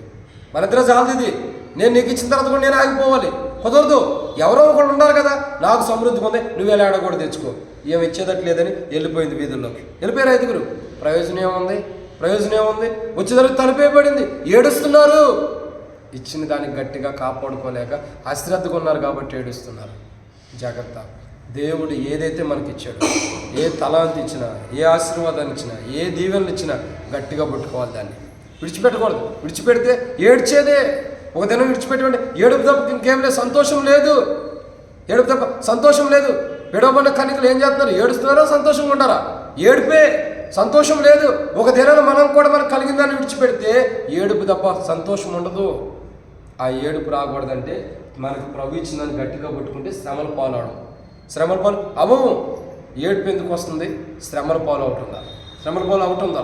ఆ శ్రమల పాలు అవ్వకూడదంటే మనం మనకు కలిగిందని దేవుడు ఇచ్చిందని గట్టిగా పట్టుకోవాలి. అదే అంటాడు, మీకు ఇది ఇచ్చిందని గట్టిగా పట్టుకోండి, జాగ్రత్తగా. జాగ్రత్త, నేను ఇచ్చే వరకు గట్టిగా పట్టుకోండి. ప్రభు ఇచ్చిందని ఏం చేయాలి? గట్టిగా పట్టుకోవాలి. ఇక్కడ అర్థమైంది లేదు? యేసుక్రీస్తు ప్రభువు రాకడ ఎందుకు ఆలస్యం అవుతుంది? 7 విషయాలు. 1, ఇశ్రాయేలుకి కఠినమైన మనసు ఉంది, అది మారాలి. 2, అపోస్తలులైన పౌలు రోమీయులకు రాసిన పత్రిక 11:25 ప్రకారం ఇశ్రాయేలు కఠినమైన మనసు ఉంది, అది మారాలి. 2, అపోస్తలులైన పౌలు రోమీయులకు రాసిన పత్రిక 11:25 ప్రకారం అన్ని జనుల ప్రకటన సంపూర్ణ అవ్వాలి. 3, 2 Peter 3:9 ప్రకారం తండ్రి దీర్ఘశాంతుడు కాబట్టి ప్రభు అక్కడ ఆశం అవుతుంది. 4, అందరూ మారుమోసు పొందాలి. యేసు ప్రభు వారు రాకపోవడానికి కారణం ఏంటి? ఇదే, ఇశ్రాయేలు కఠినమైన మనసు ఉంది, అది మారాలి. అన్ని జనుల యొక్క లెక్క సంపూర్ణం అవ్వలేదు. తండ్రి దీర్ఘశాంతం ఉంటున్నాడు, ప్రభు అక్కడ ఆశం అవుతుంది. 4, మారుమోసు పొందాలి కాబట్టి ప్రభు అక్కడ ఆశం అవుతుంది. 5, కృపాకాలం ఇంకా ముగించబడాలి. 6, పరిశుద్ధాత్మ సంఘాల్లో పనిచేస్తారు. 7, కుమారుడు కూడా తెలియదు ఎప్పుడు రావాలనేది. కుమారుడు అంటాడు నాకు తెలియదని, తండ్రి అనుమతించాలన్నాడు. కాబట్టి ప్రభు రాకడికి ఆలస్యం ఏంటంటే 7 విషయాలు. ఈ 7 విషయాలు ఇప్పటికే మనం 3 విషయాల్ని ఒక్కొక్క దానికి 7 మాటలు చెప్పాం. ఒక్కొక్క దానికి 7 మాటలు చెప్పాం. 7 మాటలకు 7 49 చెప్పేసాం. మొదటి దానికి ఇశ్రాయేలు కఠినమైన మనసు. ఎక్కడ కఠినమైన మనసు? 7 విషయాలు. 7 విషయాలకు 7 49 మాటలు అయిపోయినాయి. 2వది అయిపోయింది, 3వది అయిపోయింది, ఇప్పుడు 4వది. 4వ మాట ఏంటి? అందరిలో మారుమోసు పొందాలి. ఎందుకు మారుమోసు పొందాలి అన్నది 7 విషయాలు చెప్పాం. దాంట్లో మొదటి మాట ఏంటి? ఎందుకు మారుమోసు పొందాలి? ఇక్కడ చెప్తూ వచ్చాం. మొదటిగా ఎందుకు మారుమోసు పొందాలా? దేవుని తట్టు తిరగటానికి మారుమోసు పొందాలి. 2, మనం క్షమించబట్టాలని మారుమోసు పొందాలి. 3, శ్రమల పాలు అవ్వకుండా ఉంటానని మారుమోసు పొందాలి. 4 అవన్నీ 5, 6 ఉన్నాయి. అయితే మొదటి 2 గత వారం ధ్యానించాం. 3వ వారం ఏంటంటే శ్రమల పాలు అవ్వకుండా ఉండటం వరకు మనం మారుమోసు పొందాలి. ఎందుకు? శ్రమల పాలు. ఇక్కడ మారుమోసు పొందాలి. మారుమోసు పొందాలంటే ఎందుకు పొందాలి? శ్రమల పాలు అవ్వకుండా ఉంటారని మారుమోసు పొందాలి. శ్రమల పాలు ఎందుకు అవుతున్నామంటే ఇక్కడ మారుమోసుకి, ఈ శ్రమలకి దీనికి లింక్ ఉంది. ఎందుకు మారుమోసు పొందాలా? ఎందుకంటే శ్రమల పాలు అవ్వకుండా. శ్రమల పాలు అవ్వడానికి కారణం ఏంటి? 1, ఆత్మ చెప్పిన మాట వినకపోవడం. 2, ఆ దేవుడు ఇచ్చిన అధికారాన్ని కోల్పోవడం. 3, జయించలేకపోవడం క్రైస్తవ జీవితంలో. 4, దేవునికి లేని జాగ్రత్త కాపాడుకోపోవడం. 5వదిగా చూసినట్లయితే ప్రభు వచ్చే వరకు ప్రభు ఇచ్చిందని గట్టిగా పట్టుకోకపోవడం ద్వారా, ఏదైతే ప్రభు ఇచ్చాడో దాన్ని గట్టిగా పట్టుకోకపోవడం ద్వారా మనం శ్రమల పాలు అవుతున్నాం. తద్వారా మారుమోసు లేదు కాబట్టి నష్టపోతున్నాం. ఈ శ్రమల పాలు కాకుండా ఉండాలంటే ఏం చేయాలా? ప్రభా, నువ్వు ఇచ్చినదాన్ని నేను గట్టిగా పట్టుకోలేకపోయి క్రైస్తవ జీవితం, విశ్వాస జీవితమైన నన్ను క్షమించి ప్రభుని మనం మారుమోసుకుంటే ఈ శ్రమల పాలు అవ్వకుండా మారుమోసుకుందాం. కాబట్టి దేవుని రాకడ వస్తే దేవునిలోకి వెళ్తాం. ఇది 5. 6 విషయాలు చూద్దాం. ప్రకటన గ్రంథం 2వ అధ్యాయం 6వ మాట 24 వచ్చింది. ప్రకటన 2వ అధ్యాయం 24 వచ్చింది. ప్రకటన గ్రంథం 2వ అధ్యాయం 24 వచ్చింది. ఇక్కడ కడమవారైన మీతో అనగా ఈ బోధను అంగీకరింపక సాతాను యొక్క గూఢమైన సంగతులను ఎరుగుమని చెప్పుకున్న వారందరితో నేను చెప్పుచున్నది ఏమనగా, మీపై మరి ఏ భారమును పెట్టను. నేను వచ్చే వరకు మీకు కలిగి ఉన్న దాన్ని గట్టిగా పట్టుకొని నేను తండ్రి వలన అధికారము పొందినట్లు చేయించు అంతము వరకు నాకు ఇక జాగ్రత్తగా చేయడానికి జనుల మీద అధికారం ఇచ్చేది.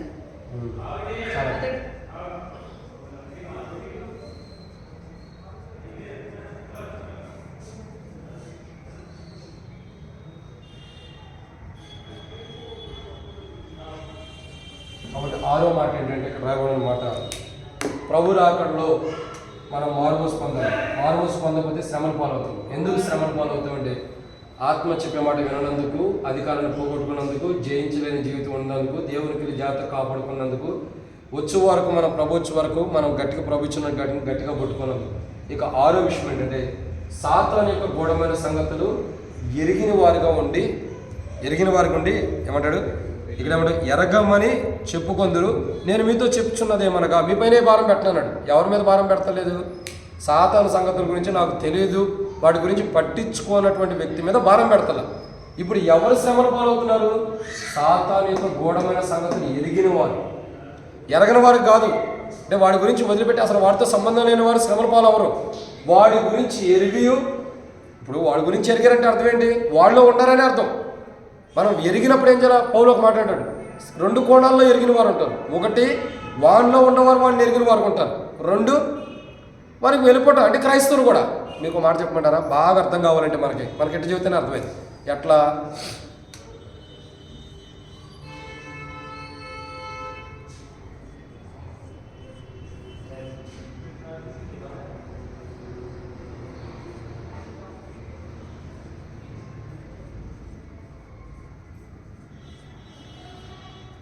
ఈ 2 ఉన్నాయి. ఈ రెండిట్లో ఏంది? భార్య, భర్త, పిల్లలు. ఇది మన కుటుంబం. ఇది ఎవరు? అదర్స్, అంటే బయట వారు. వీళ్ళెవరు? భార్య, భర్త, పిల్లలు. ఇప్పుడు మన గురించి ఎవరికి తెలిసింది? సహజంగా మన ఇంటి వాళ్ళకి తెలిసింది. మన స్వభావం ఏంటో, మన మనస్తత్వం ఏంటో ఎవరో తెలిసింది? మొదట మన ఇంటి వారికి. తర్వాత ఎవరో తెలిసింది? మన బంధువులకి తెలిసింది. ఎవరికి? బంధువులకి. ఫస్ట్ ఎవరో తెలుస్తుంది? మన ఇంటి వారికి. తర్వాత ఇంకెవరో తెలుస్తుంది? బంధువులు ఉండొచ్చు, స్నేహితులు ఉండొచ్చు, అనేకులు ఉంటారు దీంట్లో. మనం ఎలాంటి వారు ఉన్నది ఇక్కడ తెలుస్తుంది. అంటే మనం ఒక ఇంటికే పరిమితం అవట్లేదు మన గురించి. దాని ద్వారా మన బంధువులు, స్నేహితులు కూడా పరిమితం అవుతున్నాం. అంటే సాతాను యొక్క క్రియల గురించి సాతానులో ఉన్నవాడికే కాదు, క్రీస్తులో ఉన్నవాడికి కూడా తెలుసు. అయితే సాతాను క్రియలు ఏంటన్నవి ఎరిగి దాన్ని అణిచివేసిన వాడు నిజమైనటువంటి క్రైస్తవుడు. అణిచివేయనటువంటి వాడు సాతాను క్రియల్లో ఉన్నట్టే, సాతాను యొక్క క్రియల్లో ఉన్నట్లే. ఇక్కడ ఏమంటాడంటే సాతాను యొక్క గూఢమైన సంగతులను ఎరుగనని సాతాను యొక్క గూఢమైన సంగతులు ఎరుగనని చెప్పుకుని వారందరూ నేను చెప్పుదేమనగా మీ పైన ఏ భారం పెట్టను. అంటే నిజంగా సాతాను గురించి ఎరగని వారికి ఏ భారం లేదు. సాతాను గురించి ఎరగని వారు ఏం చేస్తున్నారు? నష్టపోయేవారు ఉంటారు. అంటే పూర్తిగా ఎరిగిన వారు అంటే దాని గురించి తెలిసి దాంట్లో నివసిస్తున్న వారని అర్థం. ఎరగని వారంటే సాతానుతో సంబంధం లేని వారు. ఎరిగిన వారంటే అంటే సాతాను యొక్క జీవితం ఏంటి? ఇక్కడ ఏమంటారు వీళ్ళు? మేము ఎరుగమని, అంటే సాతాను గురించి వాళ్ళకి అవసరం లేదు. సాతాను గురించి వాళ్ళకి అవసరం లేదు కాబట్టి సాతాను గురించి పట్టించుకోవట్లా. ఎవరైతే సాతాను క్రియల్లో కూరుకుపోయి ఉంటారో వాళ్ళ విషయమే మాట్లాడుతున్నారు. వాళ్ళు సాతాన్ని ఎరిగిన వారు కాబట్టి వాళ్ళకి ఏమొస్తుంది? శ్రమల పాలవుతున్నారు. ఇంకో మాట చెప్పమంటారా? యెజబెల్ అనే స్త్రీ ఉంది, ప్రవక్తగా అనుకుంటుంది. యెజబెల్ అనే స్త్రీ ఉంది.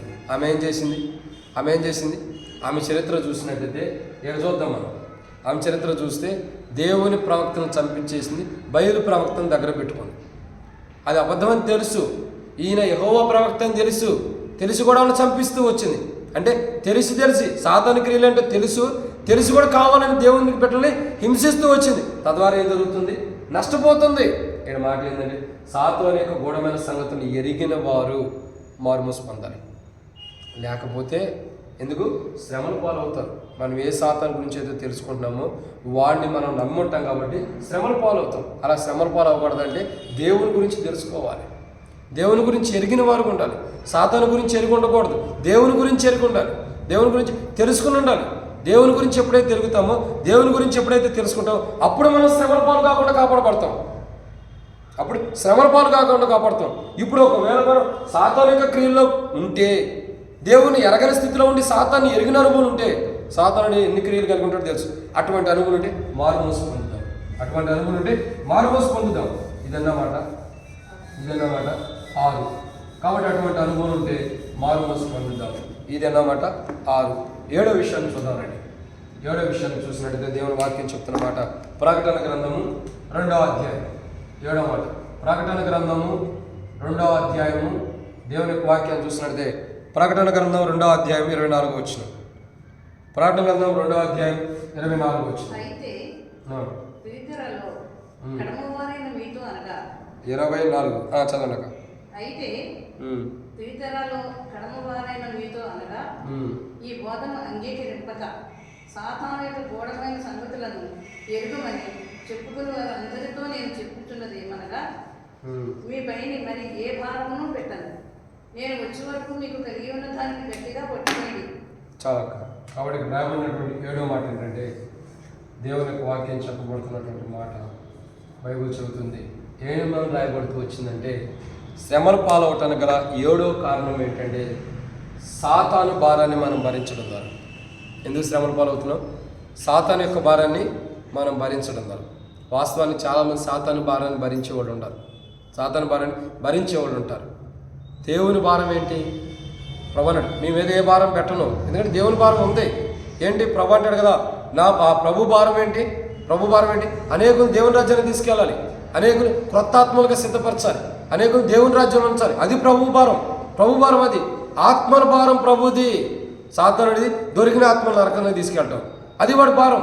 ఇప్పుడు చూసారా, ఎవరంటే సాతాను యొక్క భారం కలిగిన వారు అంటే అనేకులు నష్టపరిచేవారు, నష్టపరిచేవాళ్ళు, అనేకులను బాధపరిచేవాళ్ళు, అంటే రక్షణ మార్మూసు లేకుండా అనేకులు పాపంలో పడివేసేటటువంటి వారు పాప భారం కలిగి ఉంటారు, సాతాను యొక్క భారం కలిగి ఉంటారు. అనేకులు సాతానుడు ఎలా పాపంలో పడవేస్తున్నాడు అలా పడవేసే మనస్తత్వం ఉంది. అందుని కొరకే మనం మార్మూసు పొందాలి, అందుని బట్టి మార్మూసు పొందాలి. ఒక వ్యక్తి మనల్ని బట్టి నష్టపోతుంటే, ఒక వ్యక్తి మనల్ని బట్టి పాపంలో పడిపోతుంటే, ఒక వ్యక్తి మనల్ని బట్టి అపవిత్రతలు ఉంటే మనం ఏం చేయాలి? మార్మోసు పొందాలి. మనం మార్మోసు పొందాలి. ఎందుకంటే సాతాను భారం మన మీద ఉంది. ప్రభు నేను ఏ భారం మీ మీద పెట్టలేన్నాడు. మరి ఏముంది? ప్రభు భారం మన మీద పెడతలేదు, సాతాను భారం ఉందేమో పరీక్షించుకోవాలి. సాతాను యొక్క భారం మన మీద ఉందేమో. సాతానుడు ఎలాంటి వాడు? మోసగాడు, కుయుక్తిపరుడు, నష్టపరిచేవాడు, ఇంకా హాని చేసేవాడు. కాబట్టి అటువంటి అనుభవాలు మనలో ఉండే గుర్తుంచుకోవాలి. సాతాను గురించి రాయబడుతున్న మాట ఏంటంటే ఏ భారం మీ మీద పెట్టనన్నాడు. అంటే సాతాను భారం మన మీద మనం పెట్టుకుంటామో చూడాలి. ప్రభు పెట్టనన్నాడు, అది ఆశీర్వాదంకే. కానీ మనం పరీక్షించుకోవాలి, ఏ భారం కలిగి ఉంటాం, ఎటువంటి భారంతో మనం జీవిస్తున్నాం. భారాన్ని మానవుడు ఎలా భరిస్తున్నాడు తెలుసా? ప్రయాసపడి. అందుకే మత్తయి సువార్త 11:28 రాయబడుతూ వచ్చింది, ప్రయాసపడి భారం వస్తున్న సమస్యల నా ఎద్దకు రండి. మానవుడు భారాన్ని ఎలా భరిస్తున్నాడు? ప్రయాసంతో భరిస్తున్నాడు.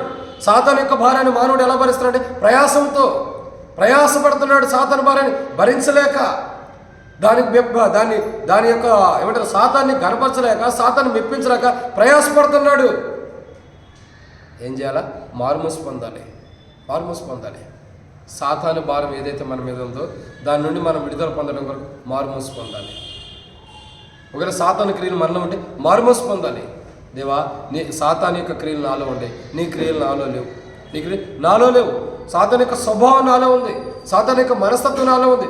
ఆ మనస్తత్వం, ఆ క్రియలే మనకు భారం. మనం భరించే భారం ఏంటంటే అదే సాతాను యొక్క క్రియలు, సాతాను యొక్క ఆలోచనలు, సాతాను యొక్క ఉద్దేశాలు, సాతాను యొక్క నిర్ణయాలు ఎలా ఉంటాయో అవన్నీ మనలో ఉంటమే. అదొక భారం. మనకు తెలియకోకుండా సాతాను భారాన్ని మనం భరిస్తున్నాం, మనకు తెలియకుండా సాతాను భారాన్ని మనం భరిస్తున్నాం. కాబట్టి మనం మార్మూసు పొందాలి. ఎందుకు? సాతాను యొక్క భారాన్ని మనకు తెలియకోకుండానే మనలో మనం భరిస్తున్నాం. అది మనకు తెలియదు సాతాను అని, కానీ భరిస్తున్నాం. ఏదైతే సాతాను యొక్క భారాన్ని మనం భరిస్తున్నామో ఆ భారాన్ని బట్టి మనం ఏమవుతాం? శ్రమల పాలవుతాం. ఆ భారాన్ని బట్టి శ్రమల పాలు కాకూడదంటే ఏం చేయాలి? మార్మూసు పొందాలి. ప్రభా, నాలో సాతాను క్రియలు ఉన్నాయి, ప్రభా నాలో సాతాను యొక్క ఆలోచనలు ఉన్నాయి, నాలో సాతాను యొక్క ఉద్దేశాలు ఉన్నాయి. నాకు మార్మూసు దయచేయి, నాకు మార్మూసు దయచేయి. సాతాను యొక్క క్రియ నుంచి నన్ను విడుదల తెచ్చే, నాకు విడుదల అవసరం. సాతాను క్రియ నుంచి నేను విడుదల పొందాలి, నాకు మార్మూసు కావాలి. ఆ మార్మూసు నాకు దయచేయి, మార్మూసు నాకు దయచేయి. సాతాను భారం నా మీద ఉండకూడదు, నేను సాతాను కొరకు భారం భరించకూడదు. నీ భారాన్ని భరించాలి, నీ భారం భరించాలి. ఎందుకంటే నా భారాన్ని నువ్వే భరించగలవు, కానీ నీ కొరకైన భారం నేను కలిగి ఉండాలి. కానీ ప్రభా, నాలో ఉన్న సాతాను భారాన్ని తీసివేయి, నాలో ఉన్న సాతాను భారాన్ని తీసేయి. నేను సాతాను యొక్క బిడ్డని, నేను సాతాను యొక్క బిడ్డని, సాతాను యొక్క తలంపులు కలిగి ఉంటున్నాను, సాతాను యొక్క ఉద్దేశాలు కలిగి ఉంటున్నాను. అవి వద్దు, అవి తీసేయి. సాతానుడు ఎలాంటి వాడు? సాతానుడు ఎలాంటి వాడు అంటే మోహం చూపు చూసేవాడు, దురాలోచన కలిగిన వాడు, దుష్టుడు, దుష్టత్వం కలిగిన వాడు, ఇంకా అనేకులు పాపంలో పడవేసేవాడు. ప్రభా ఆ భారం నా మీద ఉందా? లేదా అనేకుల్ని నీలాగా నీ కుమారులాగా రక్షించే ఆత్మభారం నా మీద ఉందా? ప్రభా వారి భారం ఏదైతే ఉందో, సాతాను భారం ఏదైతే ఉందో అది నాలో నుంచి విడుదల తెచ్చేయి. నాలో నుంచి విడుదల తెచ్చేయి. సాతాను భారం నా మీద వద్దు. సాతాను భారం నుండి నేను విడుదల పొందాలి. ప్రభా నాకు సహాయం చేయి. ఒకవేళ సాతాను భారం నుండి మనం విడుదల పొందకపోతే, ఇంకా మనం సాతాను యొక్క భారాన్ని భరిస్తూ మారుమనసు పొందకపోతే ఖచ్చితంగా మనం శ్రమల పాలవుతుంది. దాంట్లో నో డౌట్. ఏమవుతాం? శ్రమల పాలే. మనకు తెలియకుండా మనలో ఉంటాడు సాతానుడు. మనకు తెలియకుండా మనలోనే ఉంటాడు. నేను ఇంతకుముందు కూడా ఒక స్టోరీ చెప్పాను, అది చెప్పి నేను ముగించేస్తాను. మొన్న కూడా చెబుతూ వచ్చాను. ఏమని తెలుసా? ఏమనంటే ఒక యవనస్తుడు ఒక గొడ్డలు తీసుకున్నాడు, కొత్త గొడ్డలు తయారు చేశాడు. మనం కూడా చెప్పాడు. గొడ్డలు తయారు చేసి ఏం చేశాడు? ఊరు మొత్తం తిరిగి వస్తున్నాడు. ఏం చేస్తాడు? ఊరు మొత్తం తిరిగి వస్తున్నాడు. ఓ పాస్టర్ గారి దగ్గరికి వచ్చాడు. పాస్టర్ గారు అడుగుతున్నాడు, అయ్యా గొడ్డలు కొట్టి ఎందుకు తిరుగుతున్నావు? గొడ్డలు కొట్టుకుని ఎందుకు తిరుగుతున్నావు ఊరు మొత్తం? జనవంతరం అనుకుంటున్నాడంట, వీడు ఎవడొకటి చంపేస్తాడు, వీడు జైలుకి వెళ్తాడు అనుకుంటారంట. ఎవడొకటి చంపుతాడు, జైలుకి వెళ్తాడు అనుకుంటారు. ఆ సేవకుడు పాస్టర్ గారు అడుగుతూ వచ్చాడు, అయ్యా ఎందుకు గొడ్డలు కొట్టి తిరుగుతున్నావు అంటే ఆ పాస్టర్ గారికి చెప్పాడంట, ఇదిగో పాస్టర్ గారు నేను వాడు చెబుతూ ఈయన గట్టిగా అన్నాడు. చెప్పయ్యా ఏంటాను, నన్ను మటుకు నరకొద్దు అన్నాడట. ఆ చెప్తా ఏంటంటే అయ్యా సాతానుడు ఉంటాడు నీకు తెలుసా అన్నాడట. ఓ వాడి గురించి నాకేంది తెలియదు, బైబిల్లో చాలా రాసి ఉండే అంటే వాడు జనాన్ని అందరినీ మోసం చేస్తున్నాడు అయ్యా, నేను వాడిని చంపడానికి తిరుగుతున్నా, వాడిని చంపేస్తే ఇంకెవరిని మోసం చేయడుగా, అందుకని వాడి కోసం తిరుగుతున్నా. ఊరు మొత్తం తిరిగా ఎక్కడ కనపడతాడని, ఎక్కడ కనపడలా. నీకు ఏడని కనపడితే చెప్పు. నువ్వు దేవుని దాసుడు కదా, నువ్వు సేవకుడు కదా, నువ్వు పాస్టర్ కదా, నీకు తెలిసింది వాడు ఎక్కడ ఉంటాడు. నువ్వు చెప్పు, నేను వాడిని చంపేస్తా. నువ్వు చెప్తే వాడిని చంపేస్తాను, ప్రజలందరికీ మంచి జరిగిద్ది. సాతాను చచ్చిపోతే ప్రజలందరికీ మంచి క్షేమం ఉండదు, నీకు పాపం ఉండదు. కాబట్టి నేను వాడిని చంపుతా, అవసరమైతే వాడిని చంపినందుకు జైలుకైనా వెళ్తా. నాకు చెప్పి ఆడున్నాడు. ఆయన అడుగుతూ వచ్చాడంట, ఎక్కడున్నాడో చెబితే నువ్వు చంపుతావా? అది చంపుతా. వాడు ఎక్కడో లేడయ్యా, నీ హృదయంలోనే ఉన్నాడు అన్నాడంట. ఏమన్నాడు? వాడు ఎక్కడో లేడు, నీ హృదయంలోనే ఉన్నాడు. నా హృదయంలో ఎట్లున్నాడు? చెడ్డ తలంపులు లేవు, అది సాతాను కాదు. దురాశలు లేవు, అది సాతాను కాదు. అపవిత్రమైన మాటలు మాట్లాడుతున్నా, అది సాతాను కాదు. మరి ఎక్కడ ఉన్నాడు? నీ హృదయంలోనే ఉన్నాడు, బయట ఎక్కడ లేదు, నీ హృదయంలో ఉంటాడు. అనగానే ఏం చేయాలయ్యా? నేను నరుక్కోవాలా? నరుక్కోవాలి, కానీ గొడ్డలు కత్తులతో కాదు, వాక్యముతో. దీంతో వాక్యముతో. వాక్యం ఎలాంటిది తెలుసా? 2 అంచెల ఖడ్గం లాంటిది. అది దూసుకుని పోయి అది మానవుల్లో ఉన్న బలహీనతని చీల్చేసింది. నువ్వు వాక్యం సరిగ్గా చదివితే నీలో ఉన్న సాతాను చచ్చిపోతాడు. ఎక్కడ తిరిగాడు? ఊరు మొత్తం తిరిగాడు కొత్త గొడ్డలు వేసుకుని సాతాను చంపని. ఎక్కడున్నాడు వాడు? బయట ఎక్కడా లేడు, హృదయంలోనే ఉన్నాడు. తన హృదయంలో పెట్టుకుని ఊరు మొత్తం తిరిగాడు. ఆ పాస్టర్ గారు ఎదురు పడనంత వరకే వాడు లోపల ఉండేవాడు నవ్వుకుంటూ ఉండొచ్చు. వీడేదో పిచ్చోళ్ళలాగా ఉన్నాడు, నేను వీడి హృదయంలో అంటే వీడు ఊరు మొత్తం తిరిగి వస్తున్నాడని ఊరు మొత్తం తిరిగి నవ్వుకుని ఉండొచ్చు. ఎదురు పడాల్సిన ఆయన ఎదురు పడ్డాడు, చెప్పాల్సిన సమాధానం చెప్పాడు, నీ హృదయంలో ఉంటాడన్నాడు. ఏం చేస్తున్నాడు ఇప్పుడు? మోకాళ్ళ మీదకి వచ్చాడు, ప్రార్థన చేసుకుంటున్నాడు. దేవుని వాక్యపు వెలుగులో తన హృదయంలో ఉన్న సాతాన్ని తొలగించేసుకున్నాడు. ఎంతో సంతోషం, ఎంతో నెమ్మది. ఇప్పుడు అన్నాడంట, అయ్యా ఇప్పుడు నిజంగా నేను సాతాన్ని చంపాను. ఎలాగూ? నా హృదయంలో వాక్యం ఉంటుందా, ఈ గొడ్డలు కాదు. రెండంచుల వాడి గల ఖడ్గం నా హృదయం ఉంటుందా, సాతాన్ని చంపేశా, ఇక వాడు నా దగ్గర రావాలంటే భయపడతాడు. ఎందుకని? అట్టా చంపేశా, నేను అంత దారుణంగా చంపా, కాబట్టి నా దగ్గర భయపడతాడు. ఎంత గొప్ప మాట. ఎందుకంటే సాతానుడు ఎక్కడ ఉండడు, వాడి భారం మన హృదయంలోనే పెడతాడు. మనం తెలియకోకుండానే ఉండిపోయింది. అయితే ఆ భారం దేవునిదా సాతానుదా పరీక్షించుకోవాలి. దేవుని భారం అయితే దేవుడే మోసేదట్టు చేస్తాడు. దేవుడే మోసేదట్టు చేస్తాడు. మన మీద భారం పెట్టినా ఆయనే భరించేదట్టు చేస్తాడు. మన మీద భారం పెట్టినా ఆయనే భరిస్తాడు.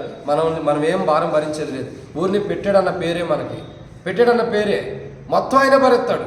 కానీ సాతానుడు ఎలాంటి వాడు అంటే మన మీద భారం పెడతాడు, మనల్ని ముంచేస్తాడు. కాబట్టి అది మనం గుర్తుంచుకోవాలి, అది మనం తెలుసుకుంటే అప్పుడు మనం సాతానుడు మన హృదయంలో ఉండడా దేవుడు ఉండడా తెలిసిపోయింది. 7 విషయాలు. మొట్టమొదటిగా దేవుని యొక్క వాక్యం చూసినట్లయితే ప్రభు రాకడ ఎందుకు ఆసనవుతున్నారు అది 4వ మాటలు ఇప్పుడు ధ్యానిస్తున్నాం. ఏంటది? అందరూ మారుమూసి పొందాలి. ఎందుకు మారుమూసి పొందాలి? 1 దేవునితో తిరగడానికి మారుమూసి పొందాలి. 2 శ్రమల పాలు అవ్వకుండా ఉండడానికి మారుమూసి పొందాలి. క్షమించు. 2వదిగా మన జీవితాల్లో మొట్టమొదటిగా ఎందుకు మారుమూసి పొందాలా? దేవునితో తిరగటానికి. 2వదిగా ఎందుకు మారుమూసి పొందాలా? శ్రమల పాలు అవ్వకుండానా? కాదు. రెండోదిగా ఎందుకు? చూడండి, ఎందుకు? క్షమించబడ్డానికి. మొదటిగా శ్రమల పాలు అవ్వకుండా, 2 క్షమించబడ్డాను, 3 ఎందుకు దేవుని తట్టు తిరగాలంటే శ్రమల పాలు అవ్వకుండా ఉంటానికి, శ్రమల పాలు అవ్వకుండా ఉంటానికి. కాబట్టి ఈ అందరూ మారుమూసు పొందాలన్న మాటకి 7 విషయాలు చెప్పారు. ఈ 7 విషయాల్లో ఇప్పుడు 3వ మాటకి మనం ధ్యానిస్తున్నాం. ఈ 7 విషయాల్లో ఇంకా 4 విషయాలు ఉంటాయి. అవి కూడా ప్రభు చిత్తమైతే కొత్త సంవత్సరంలో ఆరంభిద్దాం. ఈ సంవత్సరంలో అయిపోయింది కాబట్టి శ్రమల పాలు అవ్వకుండా ఉండటం కొరకు మనం మారుమూసు పొందాలి. శ్రమలు ఎందుకు వస్తున్నాయి అంటే మొట్టమొదటిగా దేవుని ఆత్మ మనకు చెప్పే మాట మనం వినకపోవడం ద్వారా. 2 శ్రమలు ఎందుకు వస్తున్నాయంటే మనకి ఇచ్చిన అధికారాన్ని మనం పోగొట్టుకోవడం ద్వారా. 3 శ్రమలు ఎందుకు వస్తున్నాయంటే ఎందుకు వస్తున్నాయి? జయించలేకపోవడం ద్వారా క్రైస్తవ జీవితంలో. 4 శ్రమలు ఎందుకు వస్తున్నాయంటే ఇక్కడ రాయబడి అనమాట దేవునికి జాగ్రత్తగా చేయకపోవడం దాన్ని. 5 శ్రమలు ఎందుకు వస్తున్నాయంటే ఇక్కడ రాయబడిన మాట ప్రభు వచ్చేవారు కూడా ప్రభు ఇచ్చిన వాటిని గట్టిగా పట్టుకోకపోవడం. 6 శ్రమలు ఎందుకు వస్తున్నాయి అంటే సాతాను యొక్క గూఢమైన సంగతులను మనం ఎరిగిన వారు కూడా దాన్ని పోగొట్టుకోవట్లేదు. 7 శ్రమలు ఎందుకు వస్తున్నాయి అంటే ఇక్కడ రాయబడిన మాట సాతాను యొక్క భారం మనలో ఉంది కాబట్టి. మనలో ఉన్న భారం, సాతాను భారం భరించేవాడు, సాతాను యొక్క గూఢమైన సంగతులు ఎరిగినవాడు, ఇంకా ప్రభు వచ్చేవారు గట్టిగా పట్టుకున్నవాడు, దేవునికి జాగ్రత్త కాపాడుకున్నవాడు, జయించే జీవితం లేనివాడు, అధికారాన్ని పోగొట్టుకున్నవాడు, ఆత్మ చెప్పేటటువంటి మాట విననటువంటి ఈ 7 వ్యక్తులు మారు మనస్సు. ఎట్లా?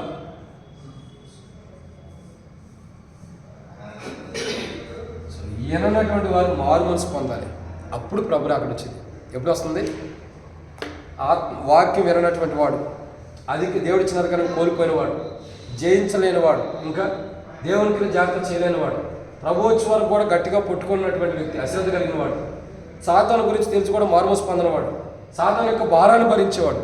ఇటువంటి 7 అంతల అనుభవం కలిగిన వ్యక్తి మారుమనసు పొందితే ప్రభు అక్కడ సమీపిస్తుంది. ఈ 7 అంతల అనుభవం కలిగిన వాడు మారుమనసు పొందడం ద్వారా ఏమవుతుంది? శ్రమల పాలు కాకుండా అవుతుంది. ఇప్పుడు ఈ శ్రమల పాలు అవ్వకుండా ఉండడానికి ఏం చేయాలి? వ్యక్తి మారుమనసు పొందాలి. కాబట్టి ఇటువంటి అనుభవం కలిగిన వాళ్ళందరూ మారుమనసు పొందినప్పుడు ప్రభు అక్కడ సమీపిస్తుంది. క్షమించండి, ప్రభు అక్కడ సమీపిస్తుంది. ఎప్పుడు పడితే ప్రభు రాడు అనుకున్నట్టు కాదు, ఆయన సమయం ఒకటి ఉంది. ఇటువంటి వారు కూడా మారుమనసు పొందారు. వీళ్ళెవరు? మళ్ళీ వీళ్ళెవరో తెలుసా? క్రైస్తవులు. ఎవరు? క్రైస్తవులు, క్రిస్టియన్స్. వాళ్ళు వేరేవాడు కాదు, వీళ్ళు క్రైస్తవులే. వీళ్ళు ఏం చేయాలా? దేవుని ఆత్మను పోగొట్టుకున్న, దేవుని ఆత్మ ద్వారా చెప్పే మాటలు ఇంట్లా అది కాదు. దేవుడి ఇచ్చిన అధికారాన్ని పోగొట్టుకున్నాడు, జయించే జీవితం దేవునికి జాగ్రత్త కాపాడుకున్నా, ప్రభుత్వం గట్టిగా పట్టుకోవట్లా, సాతాను గొడవ సంగతి నేర్చుకుంటాడు, దేవుని సంగతి నేరట్లా, సాతాను భారాన్ని భరిస్తున్నాడు, దేవుని భారాన్ని భరిస్తున్నాడు. ఇటువంటి క్రైస్తవులు కూడా మారుమనసు, దేవుల్లో ఉంటూ తొలగిపోయిన ఈ క్రైస్తవులు మారుమనసు పొందితే ఈ శ్రమల పాలు కాకుండా ఉంటారు. కాబట్టి ఈ మారుమనసు పొందటం ద్వారా ప్రభు అక్కడ సమీపిస్తుంది. ఇప్పుడు ఈ అన్నలో అక్కలందరూ మారుమనసు పొందాలి. అప్పుడు ప్రభు అక్కడ సమీపిస్తుంది. అప్పుడు వరకు మనం ఏం చేయాలా? మనం దాంట్లో లేవని సంకలు కొట్టుకొని సంతోషించకూడదు. మనం కూడా ఇంకేమైనా మారుమనసు పొందాల్సిన వీటిలో ఉండి మారుమనసు పొందట్లేదు. అప్పుడు ప్రభు అక్కడ సమీపిస్తుంది. కాబట్టి అట్లు మనం మారుమనసు పొందినట్లు, మారుమనసు పొందడం ద్వారా శ్రమల పాలు కాకుండా కాపాడబడతాం. అట్టి మారుమనసు ద్వారా శ్రమల పాలు కాకుండా కాపాడబడినట్లు ప్రభు మనకి సహాయం చేయను గాక. ప్రార్థన. ప్రేమ కలిగిన తండ్రి, పరిశుద్ధుడైన దేవ, వందనాలు. ఎత్తబడినటువంటి వాక్యం నీరు కట్టి ఫలింపచేయండి. మీరు అక్కడ ఆలస్యం అవటానికి గల కారణాలు 7 విషయాలు ఉన్నాయి. దాంట్లో ఇప్పుడు 4వ మాటలో ప్రభా మరి 3 మాటలు చూసేసాము. 4వ మాటలోనే 3 మాటలు, ఇంకా ప్రభా 4 మాటలు ఉన్నాయి. మొదటి మాట, మీరు ప్రభా మరి మారుమనసు పొందమన్నారు, ఎందుకంటే దేవునితో తిరగటానికి. 2, మేము మారుమనసు పొందాలి, శ్రమల పాలు అవ్వకుండా. 2గా మా జీవితంలో క్షమించబడటానికి. 3, మేము మారుమనసు పొందాలి, శ్రమల పాలు అవ్వకుండా ఉండటానికి. ఇక్కడ ప్రభా శ్రమల పాలు అవటానికి గల కారణాలు ఉన్నాయి, ఇక్కడ కనబడుతున్నాయి. దేవుని వాక్యం సరిగ్గా ఆత్మ చెప్పిన మాట వినకపోవటం, ఆత్మ చెప్పినటువంటి మాట మా జీవితంలో సరిగ్గా వినకపోవటం ద్వారానే ఇంకా 6 విషయాలు ఉన్నాయి. ఈ 6 అంతల అనుభవంలో మేము సరిగా లేవని ఒప్పుకుంటున్నాం. తద్వారా ప్రభు మాకు నష్టం వస్తుంది. ఆ నష్టము, ఆ కీడు మాకు రాకుండా మీరే కాపాడమని, ఆ నష్టం, ఆ కీడు మాకు రాకుండా మీరే కాపాడమని ప్రభు అయినా దేవా మీరు జ్ఞాపకం తీసుకోండి. మాకు మారుమనసును దయచేయండి. మేము శ్రమల పాలు అవ్వకూడదు. ఒక దినాన్ని జయించే జీవితం లేకపోతే శ్రమల పాలే, గట్టిగా పట్టుకపోతే శ్రమల పాలే, అశ్రద్ధ కలిగి ఉంటే శ్రమల పాలే, భారం పాప భారం మరి సాతాను యొక్క భారాన్ని భరించినా శ్రమల పాలే. నీ భారం భరించుకోకుండా ఉన్నప్పుడు దేవా ఆ నష్టం మాకు రాకమునిపే, ఆ నష్టం మాకు రాకమునిపే మమ్మల్ని క్షమించండి. మేము నీ భారం భరిస్తున్నా. మేము సాతాను గురించి ఎరిగిన వారమే కానీ నీ గురించి పూర్తిగా ఎరట్లా. దేవా మా జీవితాల్లో ఎన్నో బలహీనతలు ఉన్నాయి, వాటన్నిటిని మీరు క్షమించి సరిచేయమని ప్రభు అయిన యేసుక్రీస్తు నామం పేరటి విశ్వాసంతో ప్రార్థిస్తున్నాం తండ్రి. తొట్టెలు కొనమని కాపాడు తన మహిమ ఎదుటి మహానంద నిర్దోషి నిలబెట్టకు చేరిన వారికి మనకును సకల పరిశుద్ధులకును రాని వారికి తిరిగి గృహానికి వెళ్తున్న వారికి చేరిన ప్రతి బిడ్డలకి ప్రభు రాకడ వరకు మారు మనసు పొంది శ్రమల పాలు కాకుండా కాపాడబడినట్లు దేవుని కృప మహిమేశ్వరం మనం తోడే నడిపించను గాక. ఆమేన్.